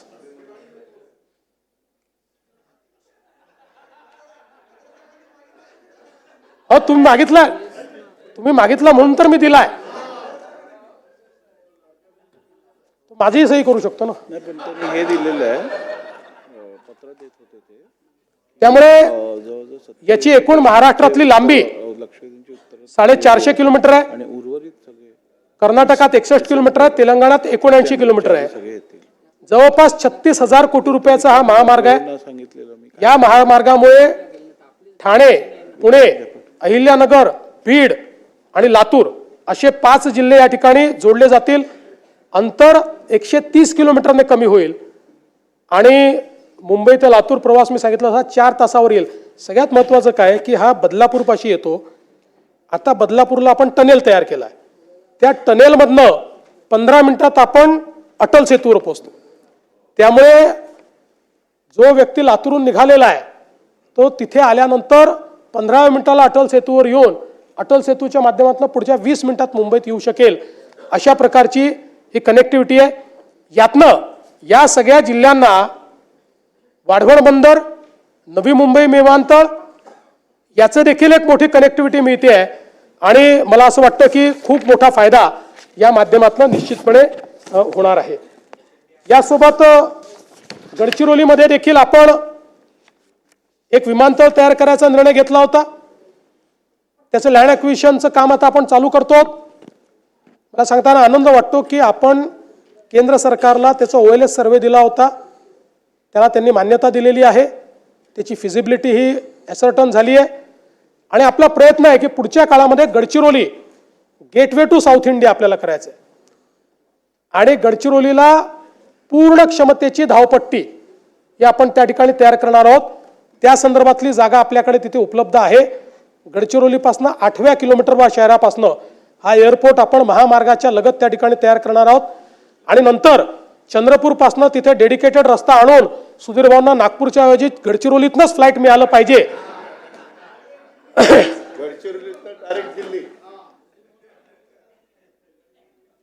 यासोबत मला आनंद आहे की अमरावती विमानतळाचं काम आपण पूर्ण केलं. नाईट लँडिंगची व्यवस्था आपण त्या ठिकाणी केली. आणि आता एशियातली सगळ्यात मोठी हवाई प्रशिक्षण संस्था एअर इंडियाच्या माध्यमातून तिथे सुरू होते. त्याचं काम आता जवळपास बांधकाम पूर्ण झालेलं आहे. पुढच्या 3-4 महिन्यात ते लोक त्याचं काम सुरू करतील. त्या संदर्भात 34 विमानं ते आणतायत तिथे. त्यातली 2 विमानं ऑलरेडी पोहोचलेली आहेत. आणि 14 म्हणजे हे 34 विमानं आणि त्यासोबत 14 पायपर विमानं अशा पद्धतीनं त्या ठिकाणी अतिशय मोठी ही संस्था तयार होते. कारण आज आपल्याला माहिती आहे सर्वात जास्त पायलटची आपल्याला आवश्यकता आहे. आता जो इंडिगोचा प्रॉब्लेम झाला तो पायलटच्या कमतरतेनेच झाला. आणि आता तर आपण 1000 नवीन फ्लाईट्स चालवायचे तर 10-15 हजार पायलट्स लागतील. त्यामुळे ही पायलट ट्रेनिंग अकॅडमी अमरावतीच्या अर्थव्यवस्थेला देखील एक नवीन कलाटणी देईल अशा पद्धतीची ही व्यवस्था आहे. अकोल्याचा जो विमानतळ आहे त्याचंही आता धावपट्टी जी आहे ती धावपट्टी वाढवण्याकरता आपण त्या ठिकाणी निधी उपलब्ध करून दिलेला आहे. आणि ती धावपट्टी ही आपण वाढवण्याचं काम करतो. यासोबत नागपूरमध्ये नवीन Nagpur international business and finance centre IBFC हे तयार करण्याचा निर्णय आपण घेतलाय. आपल्याला माहिती आहे की आज नागपूर हे शिक्षणाचं माहेरघर झालंय. देशातला अतिशय आयकॉनिक अशा प्रकारचे इन्स्टिट्यूशन्स नागपुरात आहे. VNIT आहे, एम्स आहे, IIIT आहे, GMC आहे, ICAI आहे, NLU आहे. आपलं त्या ठिकाणी वेगवेगळ्या प्रकारच्या या ज्या काही संस्था आहेत या संस्थांमुळे एक मोठी औद्योगिक इकोसिस्टीम नागपूरला तयार झालेली आहे. आणि म्हणून नवीन नागपूरची निर्मिती आपण करणार आहोत. 1710 एकर जमिनीवर हे नवीन नागपूर आपण विकसित करणार आहोत. ज्या प्रकारे मुंबईत BKC आहे किंवा पुण्यात हिंजवडी आहे, त्याच धर्तीवर एक नवीन बिझनेस डिस्ट्रिक्ट हा नागपूरमध्ये तयार होणार आहे आणि अंदाज आहे की 5 लाखापेक्षा जास्त रोजगार निर्मिती त्या ठिकाणी होईल. आणि विशेषतः या संदर्भात जमीन ॲक्विजिशनची जी काही आम्हाला कारवाई करायची आहे, मोठ्या प्रमाणात शेतकऱ्यांनी त्या संदर्भातलं आपलं कन्सेंट आम्हाला दिलं असल्यामुळे आणि त्या संदर्भातले फायनान्शियल टाईप्सही झाले असल्यामुळे लवकरच याची जी काही जमीन आपल्याला घ्यायची आहे तीही घेण्याचं काम आपण करू. प्रधानमंत्री आवास योजनेच्या अंतर्गत मला सांगितलं पाहिजे की जवळपास 30 लाख घरं आता आपण बांधतो आणि हा एक रेकॉर्ड आहे की 16, 17 ते 23, 24 या कालावधीत आपण 13 लाख घरं बांधली. त्यानंतर आवास प्लसमधली आपली जी 2018ची यादी होती त्या यादीमध्ये एकूण 28 लाख लोक होते. आपल्याला केंद्र सरकारने एकाच झटक्यात 30 लाख घरं दिली. त्यामुळे आता आवास प्लस यादीत एकही त्या ठिकाणी कोणीही वेटिंग लिस्टवर नाही. आणि त्यानंतर आपल्याला ही परवानगी दिली की आता तुम्ही नव्याने कोणाची जर तुम्हाला नोंदणी करायची असेल तर त्याकरता नोंदणीचं पोर्टल उघडलं आणि हे 30 लाख घरं त्यातले 3 लाख पूर्णही झाली. या 30 लाख घरांना आपण ॲडिशनल 50,000 रुपये द्यायचं ठरवलेलं आहे आणि प्लस रूफटॉप सोलर देतो. पहिल्या दिवशीपासनं यांना विजेचं बिल येणार नाही अशा प्रकारची व्यवस्था ही आपण या ठिकाणी केली आहे. खरं म्हणजे झोपडपट्टी पुनर्वसनाशी संबंधित काही महत्त्वाचे मुद्दे आहेत, पण त्या संदर्भात माननीय उपमुख्यमंत्र्यांनी आपलं जे काही याचं उत्तर होतं लक्षवेधीचं त्या संदर्भातल्या घोषणा केल्या. त्यामुळे मी पुन्हा सांगून आपला या ठिकाणी वेळ घेणार नाही. जे काही आपण वेगवेगळे प्रस्ताव या ठिकाणी करतो, ज्यामध्ये BDD चाळ असेल, GTB नगर असेल, बांद्रा रिक्लेमेशन असेल, आदर्श नगर असेल, मोतीलाल नगर असेल, SVP नगर असेल, प्रत्येक ठिकाणी मोठ्या प्रमाणात पुनर्वसित लोक करून अधिकची आपण निर्मिती करतो. म्हाडाच्या 56 वसाहतीची योजना आपण केली आहे. त्या संदर्भात सेवा शुल्क आपण माफ केलेलं आहे. म्हाडा अभिन्यासातील भोगवटा प्रमाणपत्र प्रलंबित असलेल्या इमारती करता देखील आपण अभय योजना त्या ठिकाणी तयार केली आहे. स्वयं पुनर्विकासाचं अधिमूल्य हे देखील आपण त्या ठिकाणी कमी केलेलं आहे. अमीनभाई कमाटीपुराचा देखील आपण 33/9चा पुनर्विकासाचा प्रस्ताव त्या ठिकाणी टेंडर काढून आता त्यालाही आपण मान्यता दिलेली आहे. मुंबईतल्या जुन्या आणि मोडकळीस आलेल्या उपकर प्राप्त इमारतीच्या पुनर्विकासाचं नवीन धोरण आपण त्या ठिकाणी मांडलेलं आहे. स्वयं पुनर्विकासाच्या संदर्भात प्रवीण दरेकर यांच्या नेतृत्वात आपण एक कमिटी तयार केलेली आहे आणि अतिशय चांगल्या शिफारसी आल्यामुळे त्यालाही आपण चालना दिली आहे. जवळपास 1600 इमारती आता या स्वयं पुनर्विकास योजनेमध्ये त्या ठिकाणी पुनर्विकास करतायत. आपलं जे काही विशेषतः जलजीवन मिशन आहे, या जलजीवन मिशनचे कामं जे अर्धवट राहिलेले आहेत त्या संदर्भात मुद्दा या ठिकाणी उपस्थित होतो. आपल्याला कल्पना आहे की जवळपास 35,000 कोटी रुपये आपण याच्यावर खर्च केले आहेत. पण जे काही सुरुवातीच्या काळातल्या डिझाईनच्या चुका असतील किंवा बाकी गोष्टी असतील, आता अर्धवट कामं पूर्ण करण्याकरता या योजनेला 44,000 कोटी रुपये अजून लागणार आहेत. 44,000 कोटी, 44,000 कोटी, 44,000.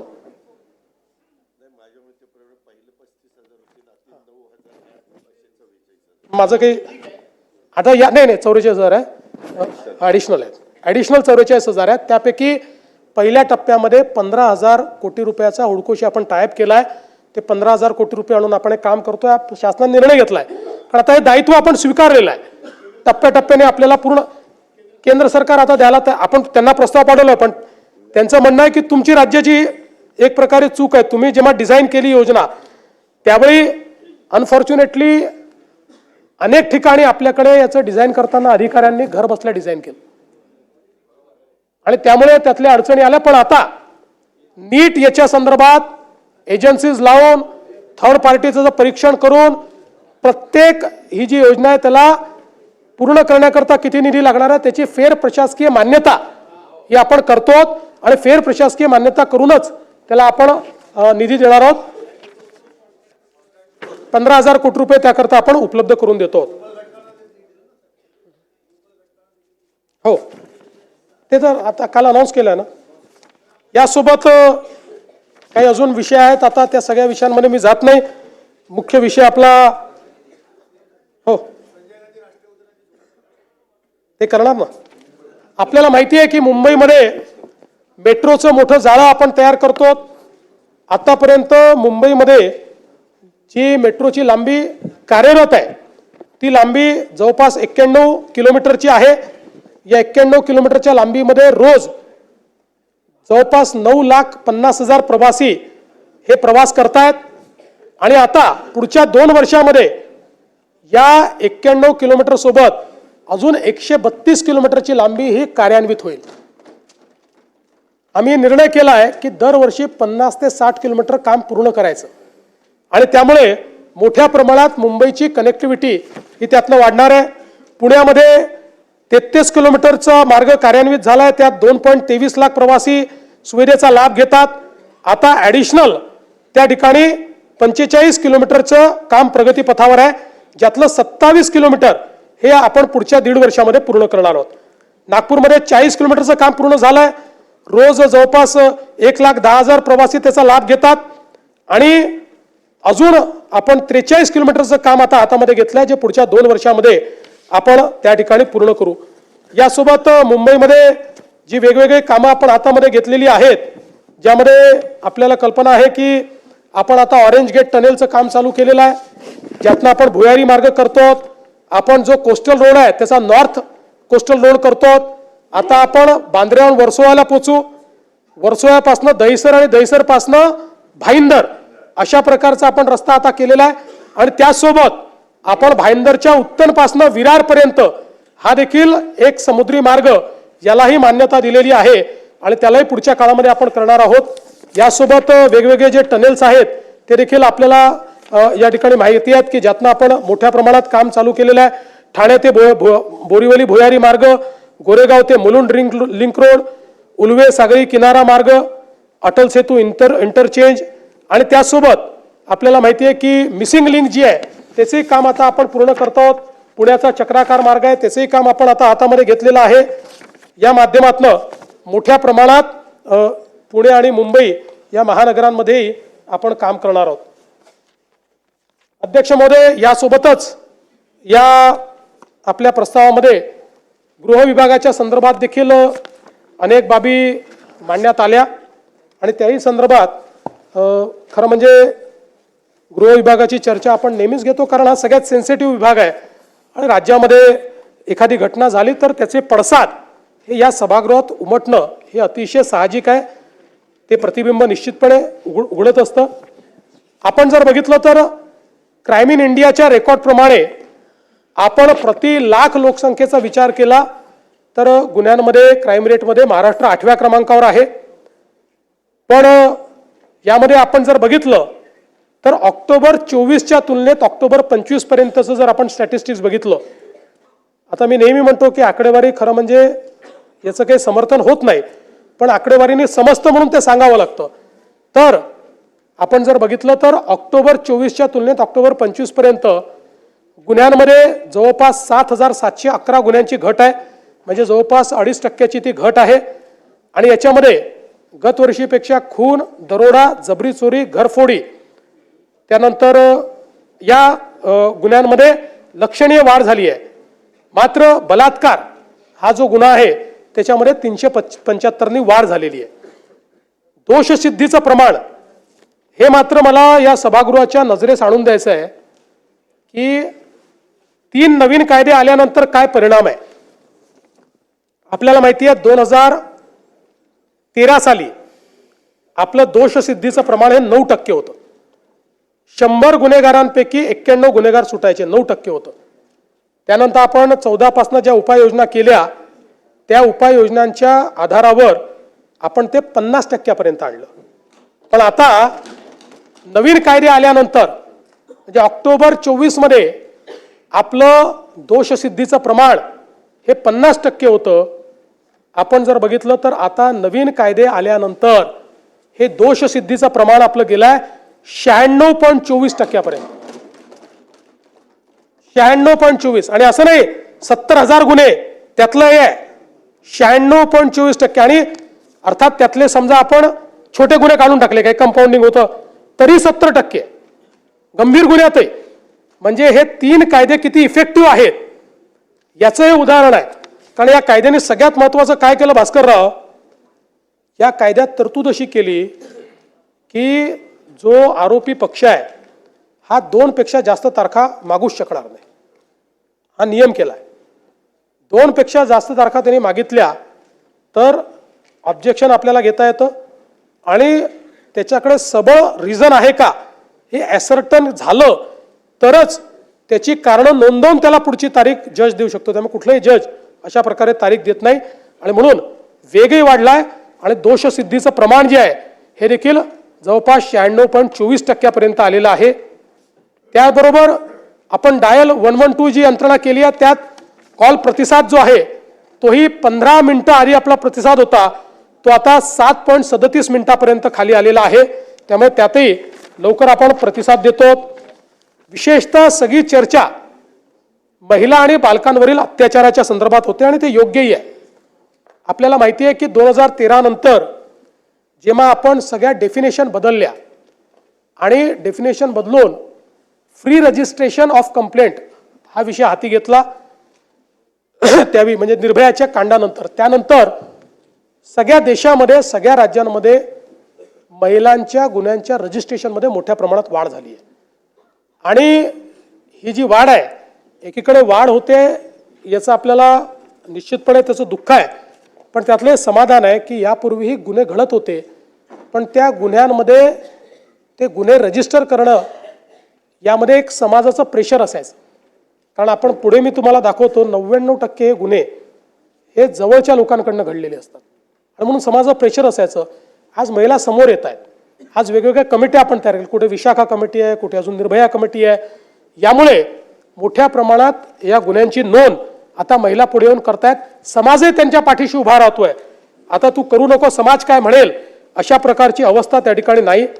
आणि म्हणून आपण जर त्या ठिकाणी बघितलं तर आता जवळपास महिलांकडनं ज्या काही तक्रारी आल्या त्यांच्या गुन्ह्यांमध्ये कन्व्हर्ट करण्याचा रेट 99.57% आहे. म्हणजे तक्रार आली त्याच्या मेरिटचा विचार न करता पहिले ती तक्रार आपण नोंदवतो आणि त्याच्यानंतर त्यातलं तथ्य काय आहे.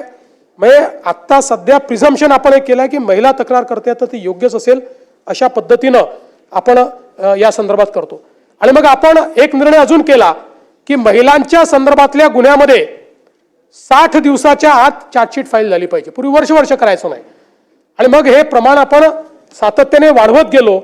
आता मला सांगताना आनंद वाटतो की आता ऑक्टोबर 2025 पर्यंत 60 दिवसात निर्गती ज्याची आपण करू शकलो त्याचं प्रमाण 87.8% आहे.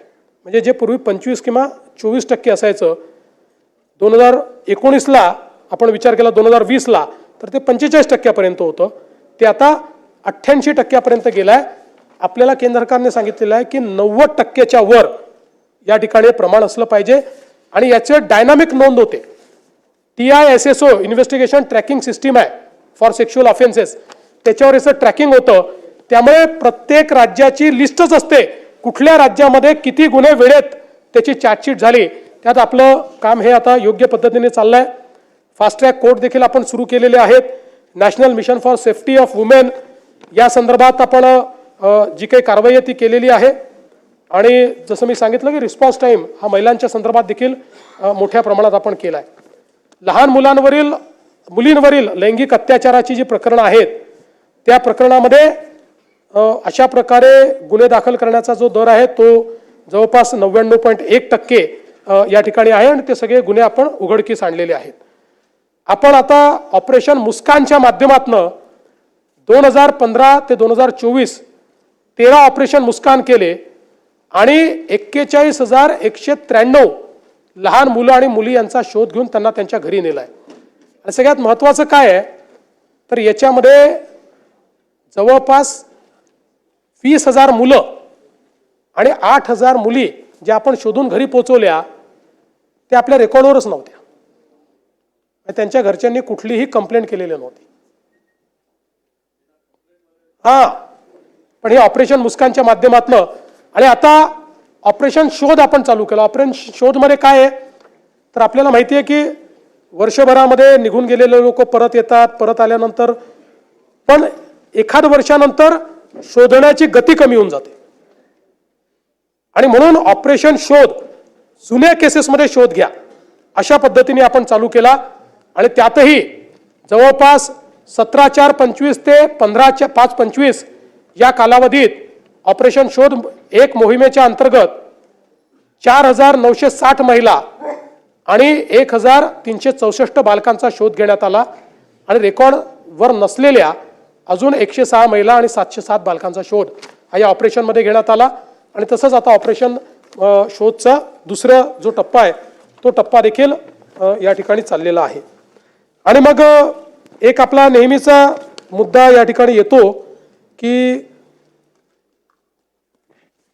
अपहरणाचा मुद्दा एक सातत्याने आपल्याकडे मांडला जातो की किती अपहरण झालं अशा पद्धतीनं एक मुद्दा मांडला जातो. मुळामध्ये आपल्याला मला या ठिकाणी लक्षात आणून द्यायचं आहे की केंद्र सरकारने एक निर्णय केला आणि त्या निर्णयाच्या अंतर्गत केंद्र सरकारने सांगितलं केंद्र सरकारने सांगितलं की कुठलेही अशा प्रकारची महिला असेल मुलगी असेल घरातनं निघून गेली आणि 24 तासात जर ती सापडली नाही तर फौजदारी गुन्हा पकडायचा आणि मग किडनॅपिंगचा गुन्हा आपण दाखल करतो. मग अनेक वेळा नंतर त्या परत येतात सापडतात कधी घरगुती भांडणातनं त्या ठिकाणी गेलेले असतात आणि म्हणून हा जो नंबर आहे हा नंबर फार मोठा सुरुवातीला आपल्याला दिसतो. पण आपण जर बघितलं तर महाराष्ट्रामध्ये या संदर्भात जे काही अपहृत अल्पवयीन मुली किंवा जी काही मुलं आहेत महिला आहेत या संदर्भात साधारणपणे त्यांचा जे काही परत आणण्याचा दर आहे हा वर्षाचा 86%. गेलेले 86% परत येतात आणि पुढच्या वर्षात अजून त्यातले 10% परत येतात म्हणजे सापडतात. एका वर्षात 86% सापडतात आणि असं करता करता 98% आपण पोहोचतो. कुठे कमी अधिक होतो पण 90% आपण जातो की जे परत येतात. म्हणजे एक तर आपण त्यांना शोधतो किंवा ते परत येतात किंवा त्यांची भांडणं त्या ठिकाणी संपतात. आणि म्हणून आपण जर कारण आता मुंबईची चर्चा फार मोठ्या प्रमाणात झाली आणि म्हणून मुंबईमध्ये तर आपण जर बघितलं तर मुंबईमध्ये तर हा परत आणण्याचा दर जो आहे हा 99% मुंबईमध्ये. आपण जर विचार केला 2022 सालचा तर 2022 मध्ये त्या ठिकाणी एकूण जे काही अशा केसेस फौजदारी गुन्हे किडनॅपिंगचे किंवा निघून गेल्याचे झाले त्यात 1892 पैकी 1870 परत आले म्हणजे 99% हा रेट आहे. किंवा 23 मध्ये आपण बघितलं तर 1257 पैकी 1887 त्या ठिकाणी परत आले परत 98.5% रेट आहे. 2024 मध्ये 1999 पैकी 1973 आपण परत आणू शकलो म्हणजे परत 99% रेट आहे. त्यामुळे अनेक वेळा काय होतं स्टॅटिस्टिक्स कसं मिसलिडिंग असतं की आपल्याला असं वाटतं की बाबा मुंबईमध्ये वर्षाला 1900 लोक किडनॅप होत आहेत मग त्याचं आपण प्रति दिवशी काढतो मग त्याचं प्रति तासाला आपण काढतो आणि मग आपण त्या ठिकाणी सांगतो रोज इतके बालकं किडनॅप होत आहेत रोज इतक्या महिला किडनॅप होत आहेत. त्यामुळे मुंबईत कायदा आणि सुव्यवस्था बाकी नाही. वर्षभराने पोलीस त्यांना परत आणतायत हे मात्र कोणीच सांगत नाही. त्याच्यामुळे मुंबई ही सुरक्षित आहे. मुंबईत नोन अशा प्रकारच्या कुठल्या गँग्स नाहीत पण काही असल्या तरी त्या जेरबंद आपण करतो आणि अशा प्रकारे हे जे काही हरवलेले किंवा किडनॅप झालेले आहेत त्यांना परत आणण्याचं काम देखील पोलिसांच्या माध्यमातून मोठ्या प्रमाणात चाललेलं आहे. हे होत असताना मला या ठिकाणी सांगायचं आहे की आपण मोठ्या प्रमाणात पोलीस भरती या महाराष्ट्रामध्ये केलेली आहे. गेल्या 10 वर्षात मी गृहमंत्री जास्तीत जास्त काळ होतो म्हणून सांगतो केलेली पोलीस भरती 88,633 आहे आणि गेल्या 3 वर्षात केलेली पोलीस भरती ही 51,207 आहे आणि आता पुन्हा 25,000 पोलीस भरती ही महाराष्ट्रामध्ये चाललेली आहे. त्यामुळे एक प्रकारचा पोलीस भरतीचा रेकॉर्ड हा महाराष्ट्रामध्ये आपण त्या ठिकाणी तयार केलेला आहे. प्रतिबंधात्मक कारवाई मोठ्या प्रमाणात आपण वाढवली आहे त्याची आता आकडेवारी देऊन आपल्याला मी सांगणार नाही. नवीन फौजदारी कायद्यांच्या संदर्भातही मी आपल्याला सांगितलंय, उशीर झाल्यामुळे त्याही संदर्भात आपला जास्त वेळ मी घेत नाही. पण अनेक वेळा आपल्या चर्चेमध्ये नेहमीच नागपूरचं नाव आल्याशिवाय आपल्याला चर्चेला काही तडका येत नाही, सावजी होत नाही तो. त्यामुळे मी आपल्याला सांगू इच्छितो की नागपूर शहरामध्ये ऑक्टोबर 2024च्या तुलनेत ऑक्टोबर 2025 मध्ये एकूण 901 गुन्हे कमी झाले आहेत. गुणात्मक बदल आहे. आणि यामध्ये हा बावनकुळेंचीच आहे, तेच लक्ष देतात, मी देतच नाही. मी मुंबईत असतो, ते नागपुरात ते असतात. याच्यातही प्रमुख शीर्षक जे आहेत, खुनाचा प्रयत्न, दुखापत, बलात्कार, चोरी, जबरी चोरी, दरोडा, या प्रत्येक शीर्षामध्ये गुन्हे कमी झालेले आहेत, नागपुरात गुन्हे वाढलेले नाहीत. आणि मग काय काय कारवाई केली आहे ते आता सांगून आपला वेळ घेत नाही. भरपूर कारवाई झालेली आहे, त्यामुळे त्या संदर्भात जास्त वेळ घेत नाही. यासोबत खरं म्हणजे सायबर गुन्ह्यांच्या संदर्भात देखील आपल्याकडे एक महत्त्वाचं सगळ्या चर्चा येतात. आता खूप चांगल्या पद्धतीनं आपण सायबर गुन्ह्यांमध्ये महासायबर अशा पद्धतीनं आपलं एक नेटवर्क तयार केलेलं आहे. हे जे आपलं हेडक्वार्टर आहे महासायबर, हे देशातलं सगळ्यात आधुनिक हेडक्वार्टर आहे. आता जवळपास 4-5 राज्यांनी आपल्याला विनंती केली, आपण त्याला कॉर्पोरेशनमध्ये परिवर्तित केलं आहे. कारण आपण एवढी कॅपॅबिलिटी उभी केली तर त्याचा फायदाही झाला पाहिजे.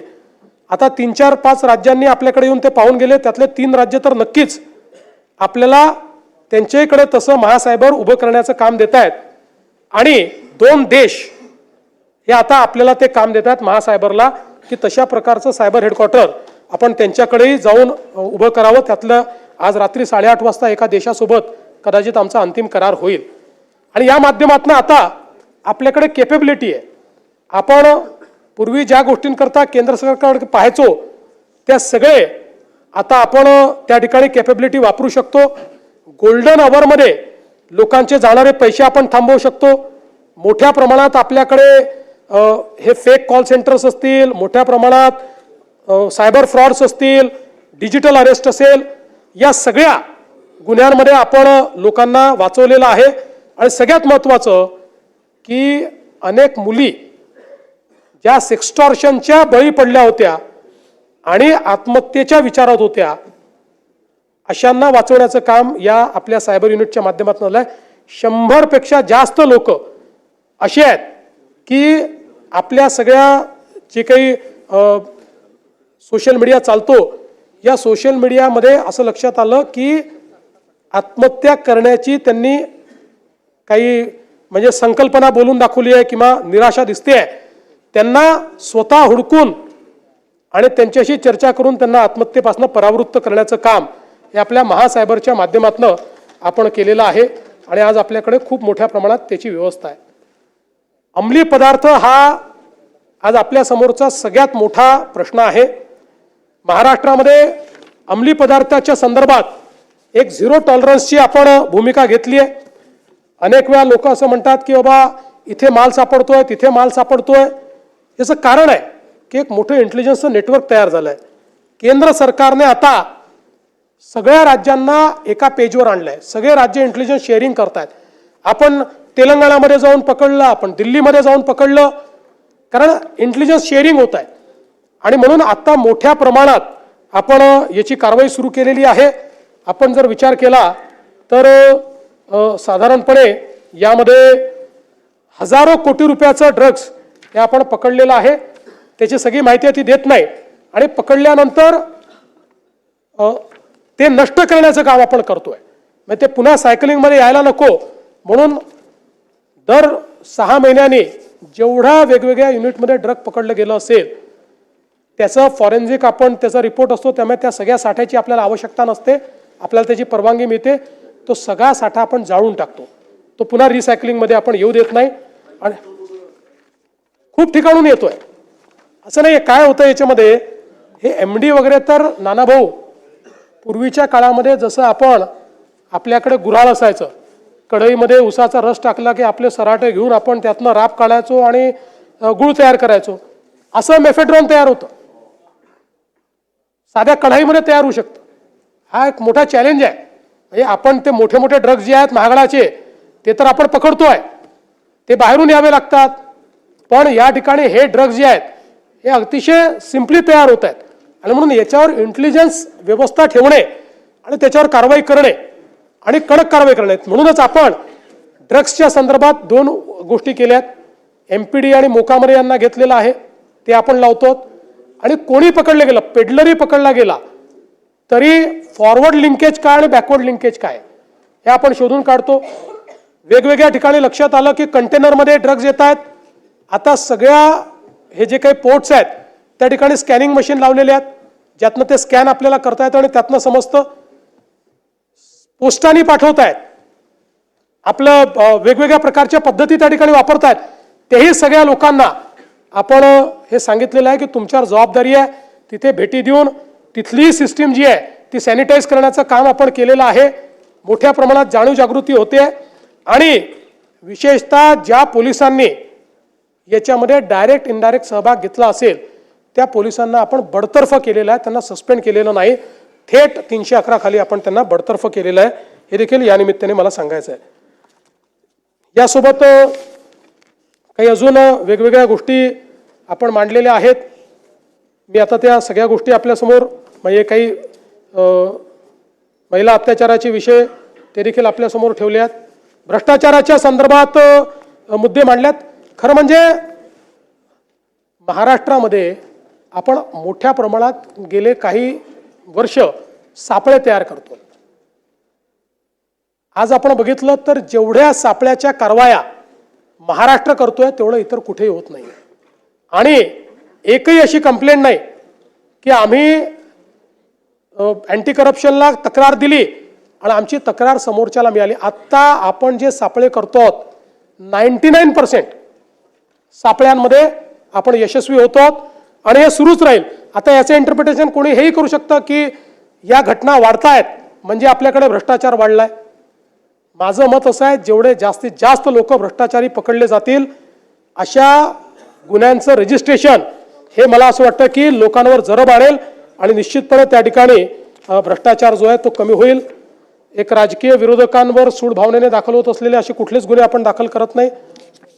टोळ्यांच्या दहशतीच्या संदर्भात देखील काही विषय आलेले आहेत. मोठ्या प्रमाणात यामध्ये कारवाई आपण केली आहे. आपण जर बघितलं तर पुण्यामध्ये जवळपास 42 गुन्हे आपण दाखल केले आहेत. 182 आरोपी जे टोळ्यांच्या माध्यमातून काम करतायत त्यांच्यावर कारवाई केली आहे. मुंबई शहरामध्ये 17 गुन्हे आहेत, ठाणेमध्ये 14 गुन्हे आहेत, अहिल्यानगरमध्ये 7 गुन्ह्यांमध्ये 45 आरोपी आहेत. MPDAच्या कायद्याच्या अंतर्गत 528 लोकांवर कारवाई केली आहे. त्यानंतर 55, 56, 57च्या अंतर्गत 5163 लोकांवर कारवाई केली आहे आणि प्रतिबंधात्मक कारवाया 2028 लोकांवर केलेल्या आहेत. त्यामुळे आता कुठल्याही परिस्थितीत गुन्हेगार सुटू नये अशा प्रकारचा आपला प्रयत्न हा या ठिकाणी चाललेला आहे. मी या निमित्ताने आपल्याला एवढंच सांगू इच्छितो की महाराष्ट्रामध्ये गुन्हेगारीच्या संदर्भात मी असं म्हणणार नाही की गुन्हेगारी नाही, कारण अनादी कालापासनं अशी कुठलीच राजवट नाही की ज्याच्यामध्ये गुन्हेगारी नाही. गुन्हेगारी प्रवृत्ती आहे, पण त्या प्रवृत्तीला ठेचण्याची शासनाची मनीषा आहे की नाही, इच्छा आहे की नाही हे महत्त्वाचं आहे. आणि म्हणून या निमित्ताने मी आपल्याला सांगतो की कुठल्याही परिस्थितीत गुन्हेगारांना सोडायचं नाही हा आमचा प्रयत्न असणार आहे. आणि हे सगळं करत असताना अनेक वेळा पोलिसांकडूनही चुका होतात, होत नाही असं नाही. इतकी मोठी सिस्टीम आहे, 2 लाख पोलीस आहे, पण त्यांनाही पाठीशी आम्ही घालत नाही. त्यांच्यावरही योग्य कारवाई करणं हा आमचा प्रयत्न असतो. आणि म्हणून मी या निमित्ताने या सभागृहाला आश्वस्त करू इच्छितो, पोलीस मॉडर्नायझेशन मोठ्या प्रमाणात आपण केलेलं आहे. त्यातनंही सर्व्हिलन्सच्या सिस्टीम्स आहेत, मोठं CCTVचं नेटवर्क आपण सुरू केलेलं आहे. ट्रॅफिक मॅनेजमेंटमध्ये आपण CCTV वापरतो आहोत, आर्टिफिशियल इंटेलिजन्स आता आपण वापरतो आहोत. त्यामुळे स्ट्रीट क्राईम तर आपण खूप मोठ्या प्रमाणात आजकाल डिटेक्ट करू शकतो. आणि म्हणून मी या सभागृहाला आश्वस्त करतो की आपण वेगवेगळ्या लोकांनी ज्या भावना मांडलेल्या आहेत आणि काही प्रकरणं देखील दिलेली आहेत, सगळ्या प्रकरणांचा मी उल्लेख केला नसला तरी त्या सगळ्यांवर आम्ही कारवाई करू आणि त्या संदर्भातली माहिती आपल्यापर्यंत पोहोचवू. पुन्हा एकदा सांगतो, आपल्या सगळ्यांच्या सहकार्याने आता नाहीये माझ्याकडे, मागून देतो. त्यामुळे आपल्या सगळ्यांच्या सहकार्याने महाराष्ट्र पुढेच जातोय, महाराष्ट्र पुढेच जाईल, महाराष्ट्र थांबणार नाही एवढंच सांगतो आणि माझं बोलणं संपवतो.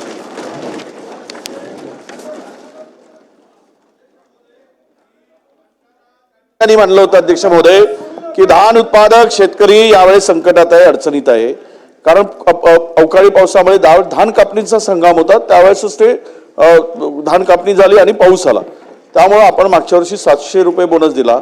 यावर्षी सुद्धा अत्यंत नुकसान मोठ्या प्रमाणात झालं. ते त्या धानाचं पाकड झालं, धान खरेदी होत नाहीये अशी परिस्थिती आहे. म्हणून धानाला 1000 रुपये बोनस ह्या नाही क्विंटल एका क्विंटलच्या मागे 1000 मागच्या वेळेस जे दिलं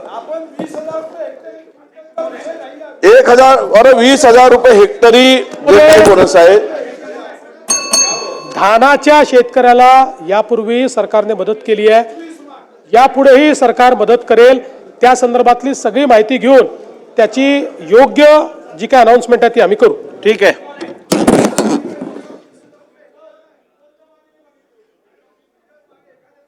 या विषयावर चर्चा झालेली आहे.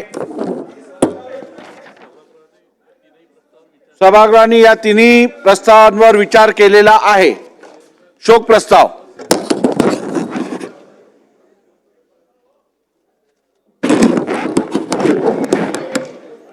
मी पुढील प्रमाणे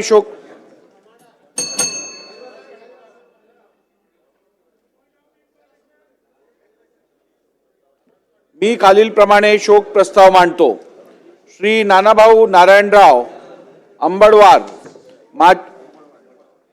एंबडवार माजी विधानसभा सदस्य व माजी मंत्री यांच्या दुःखद निधनाबद्दल हे सभागृह अतीव्र दुःख व्यक्त करते.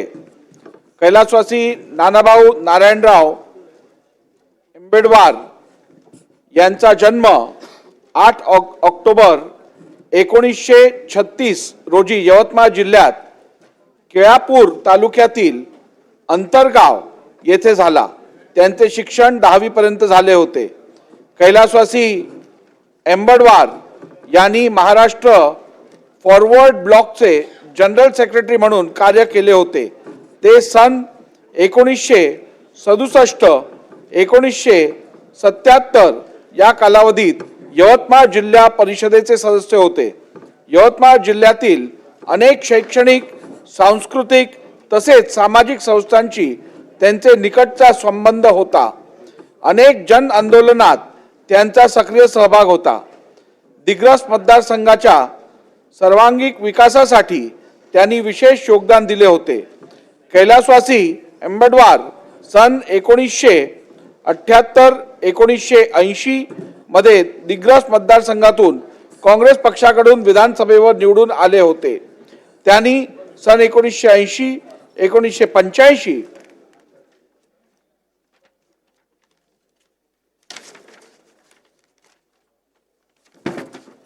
या कालावधीत रोजगार हमी योजना, वन, कृषी व फलोत्पादन खात्याचे मंत्री म्हणून उत्तम कार्य केले होते.